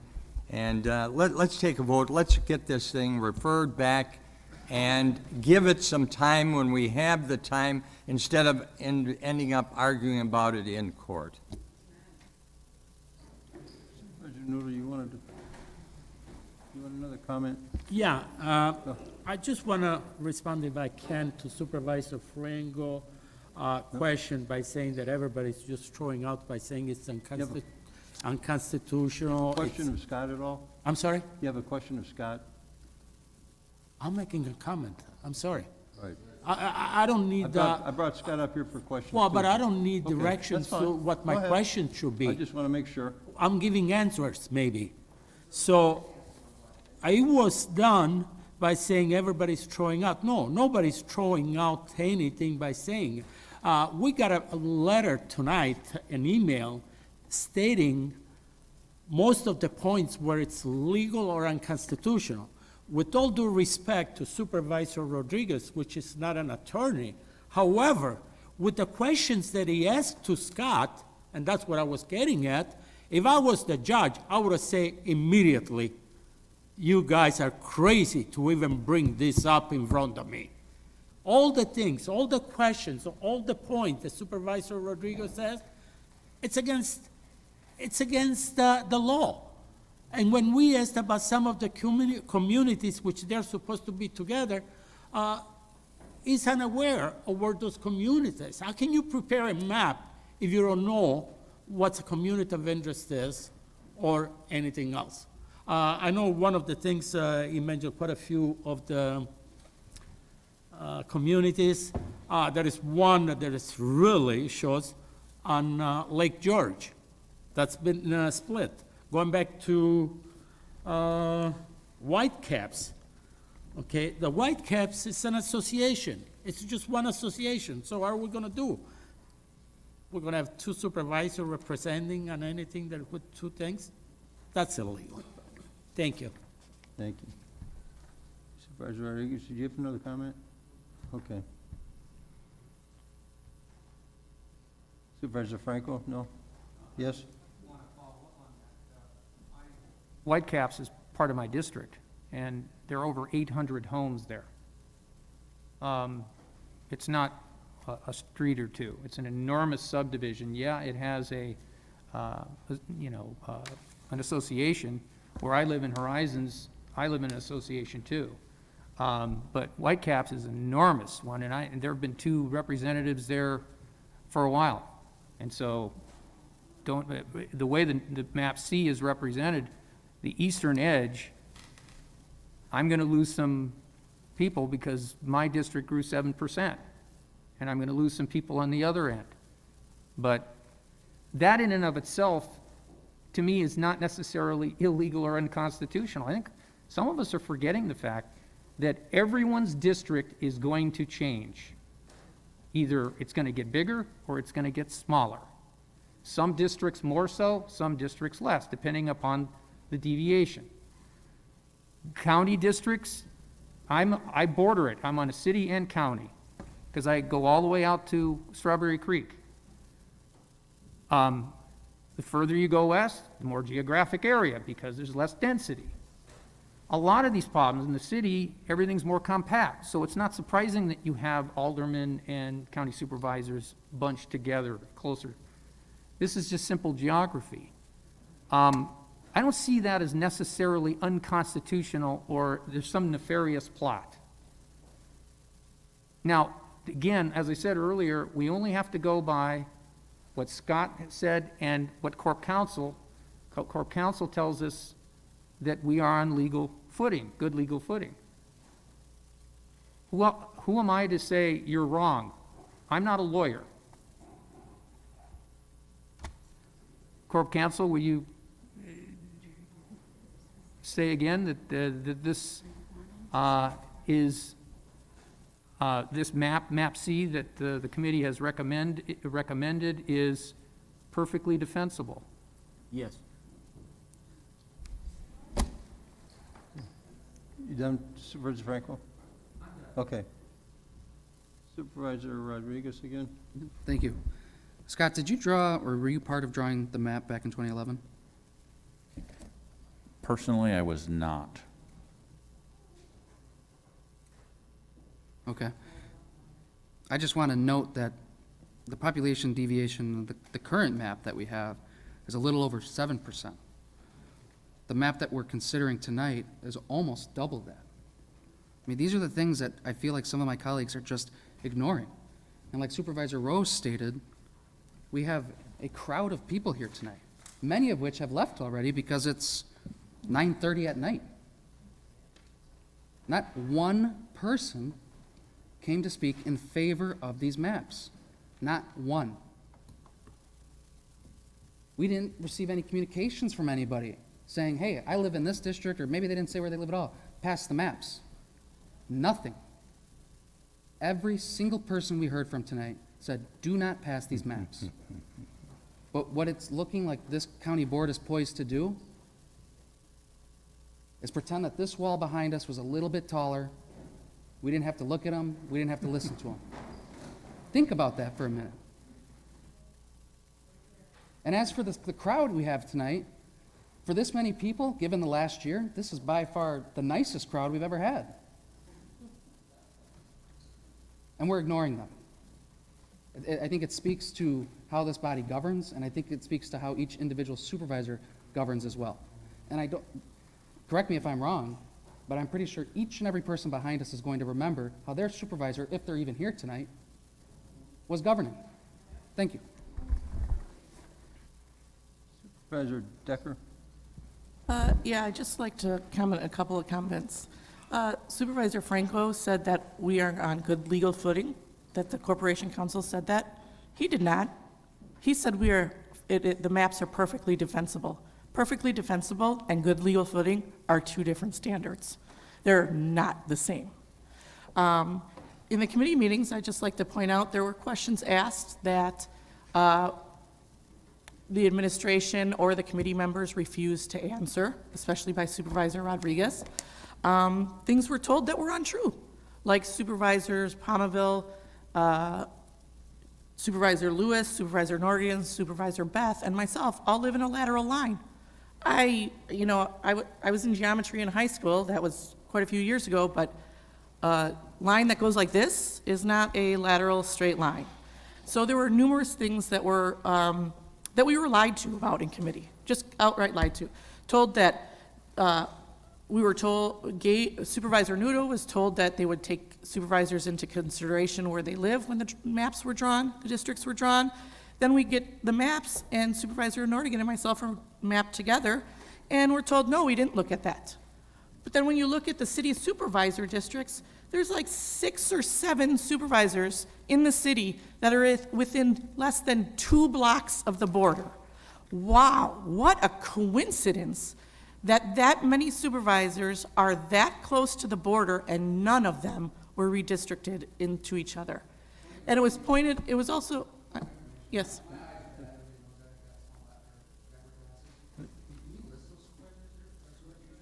Supervisor Rodriguez? Let her finish, please. Let her finish, and I'll get back to you. Okay? Well, let her finish.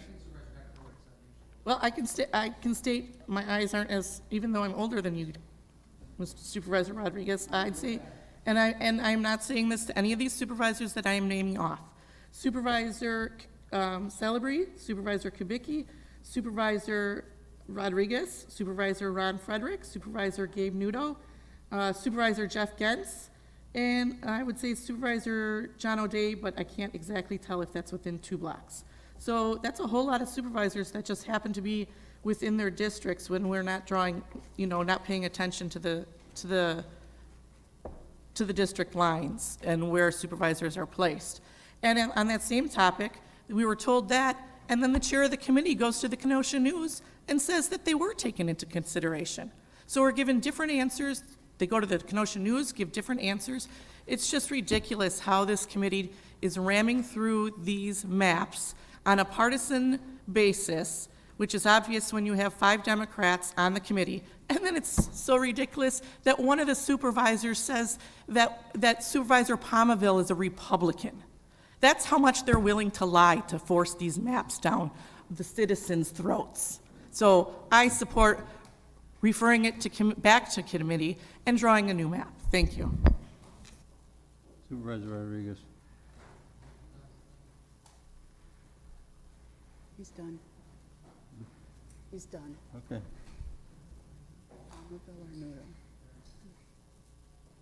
Supervisor Palmerville? Thank you, Mr. Chair.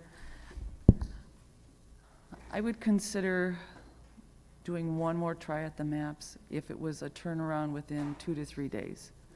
I don't want it to be 2 to 3 weeks because I know we're on a very tight timeline, and there's a lot more to it once these are approved and where they have to go and hearings, and so I know we have to hold to that timeline. We did that turnaround the last time within a few days. It would be something I would consider if that was possible. Supervisor Gentz? Thank you, Mr. Chairman. That's interesting, but I don't even know where staff would start, okay? Supervisor Rodriguez started naming off subdivisions. Hell, there's probably 7 different subdivisions in my district. East Isets, West Isets, those are in yours. I mean, you can't pick districts. You're looking at population, the amount of population. So I don't even know where staff would take 2 or 3 days and go back and do this. Deal with the city in 2 or 3 days? Are you kidding me? I mean, I don't see it. I don't see where delaying this is going to go. And I mean, I asked about the timeline before, and I think I was pretty clear. You know, this is a tentative passing of these maps. We need to move them on to municipalities, and then we have a final vote on them. So to take more time and take, 3 weeks or into November to do this, and think you're going to work with the city, we don't even know if that's even possible. And then we get ourselves in a pinch where we have to, send out the notifications of the districts. I mean, I don't know. I wish that the legislators at the state and the governor would have got along and moved this out so we would have more time to do this. At this point, we don't. So to defer this for 2 or 3 days, I don't even see how that's in the realm of possibility, but, that's my opinion. Thank you, Mr. Chairman. Anybody else on there now? Supervisor Ron Frederick. Supervisor Frederick? Just a question. What happens if we don't get this done? And I know that I've had several aldermen call me and want to know when we're going to get our plan to them. And I thought we were going to probably do it on tonight. And then we would get them to them because they've got to work on how they're going to, like the Supervisor Palmerville said, that the townships and the villages will get a chance to do it. They'll get a chance to judge the map. And it's not set in concrete tonight. But what happens if somehow this gets delayed, and which is obviously, I don't know if it's going to make everybody happy with anything we do, okay? What happens on the 23rd of November, or 5 days before that, if we don't have something finished? What happens? Can the clerk answer that? Do we all run at large then, or what? My understanding is the publication that we have to publish is with the, it'll show what the previous districts were and what the new districts are.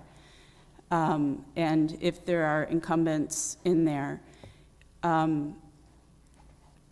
The papers are taken out on December 1st, for nomination papers, and they're due, I believe, January 4th, okay. I think. So on the legal aspect, I don't know the answers to that.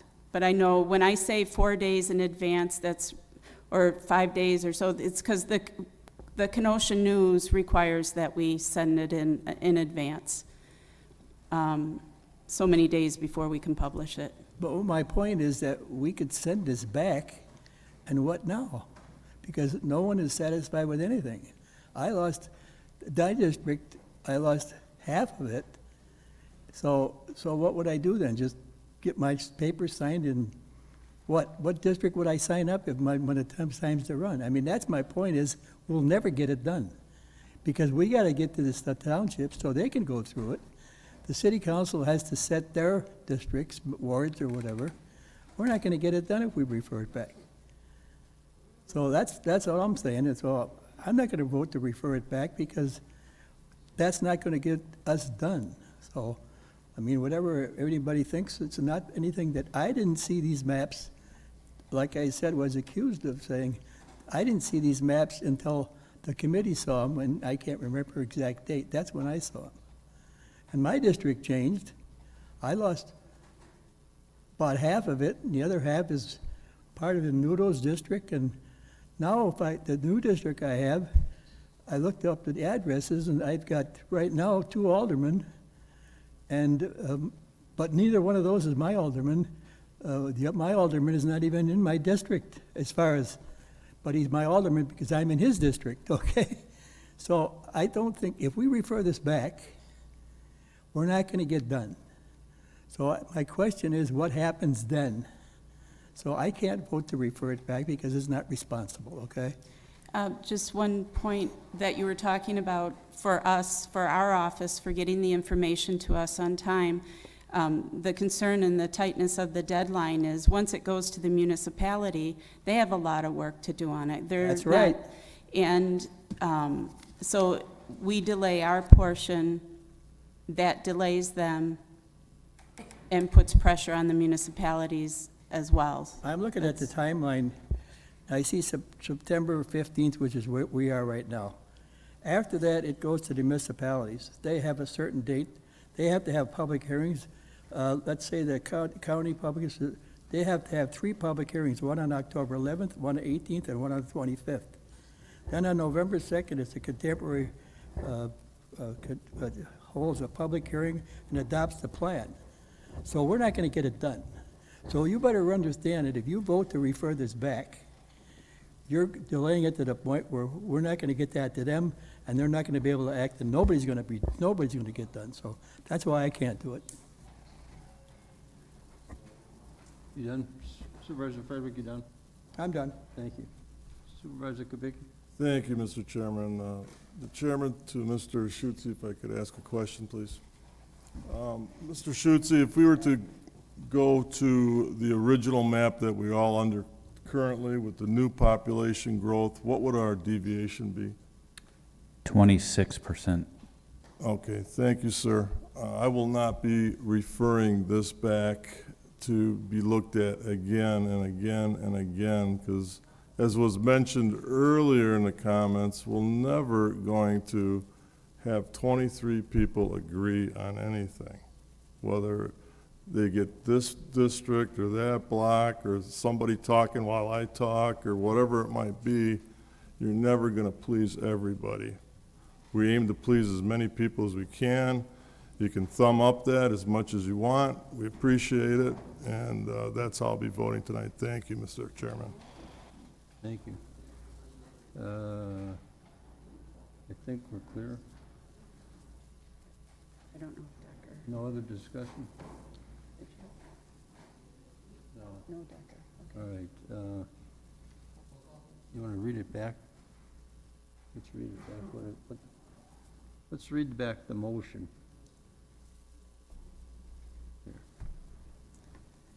Supervisor Nudo made a motion to refer Resolution 54 back to committee. It was seconded by Supervisor Rose.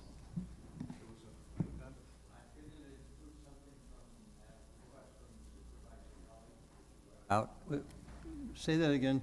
Supervisor Gully added something to that motion, if he could restate it, because it wasn't stated by the clerk. I asked that Supervisor Nudo would entertain adding a timeline to be conscious of the fact that we do have to move this ahead. I suggested the 29th, which is 2 weeks from today. To return to... Oh, he did? I didn't hear him agree to it. Okay.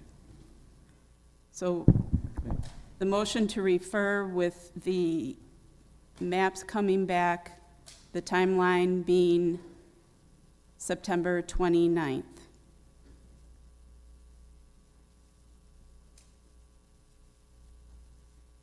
We'll do a roll call vote. Yes for referral, no to not refer.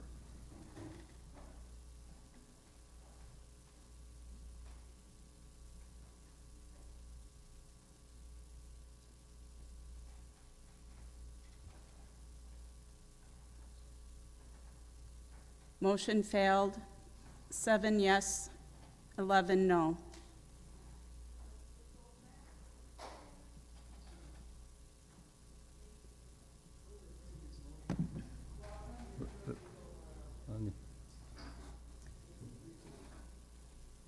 Okay, on the original motion.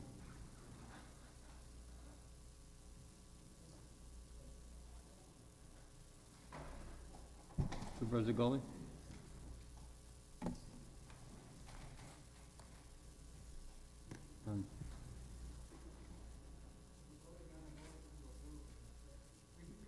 What, is it done? Yeah, Well, you said on the original motion, and Gabe would like to speak. So we need to clear the board for voting. Hold on a second. All right. The board is cleared now. Start over. On the Go ahead. original motion. On the original motion.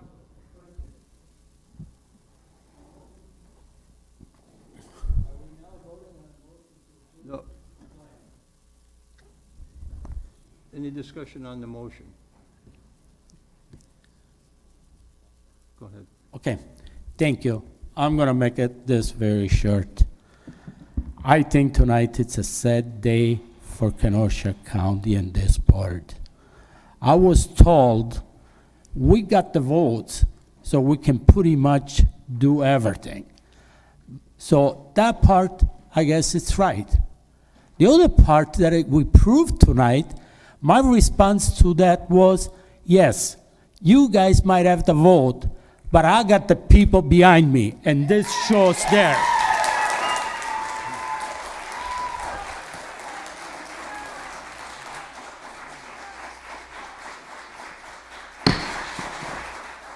Thank you. You made your point. Thank you.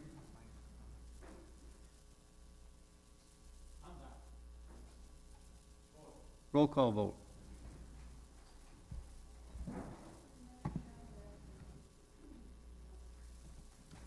I'm gonna read the initial.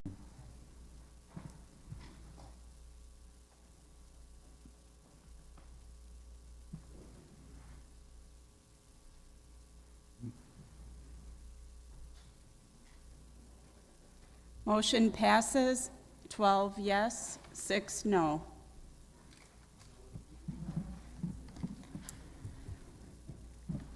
Claims. Claims, number 12, Living Light Christian Church, notice of appeal and appeal of award. Refer to Corporation Council. 13, Tammy Cable, vehicle damage. Refer to Corporation Council. 14, Roger Gregory, notice of circumstances. Refer to Corporation Council. The approval of the August 17th, 2021 minutes by Supervisor Boyd Frederick. Supervisor Frederick. Hold on. Here. Move the approval of the minutes of August 17, 2021. Who seconded? Gents. Okay. Moving second, and all those in favor? Motion to adjourn. Move it. Who moved it? Gents. All those in favor? Carried, thank you.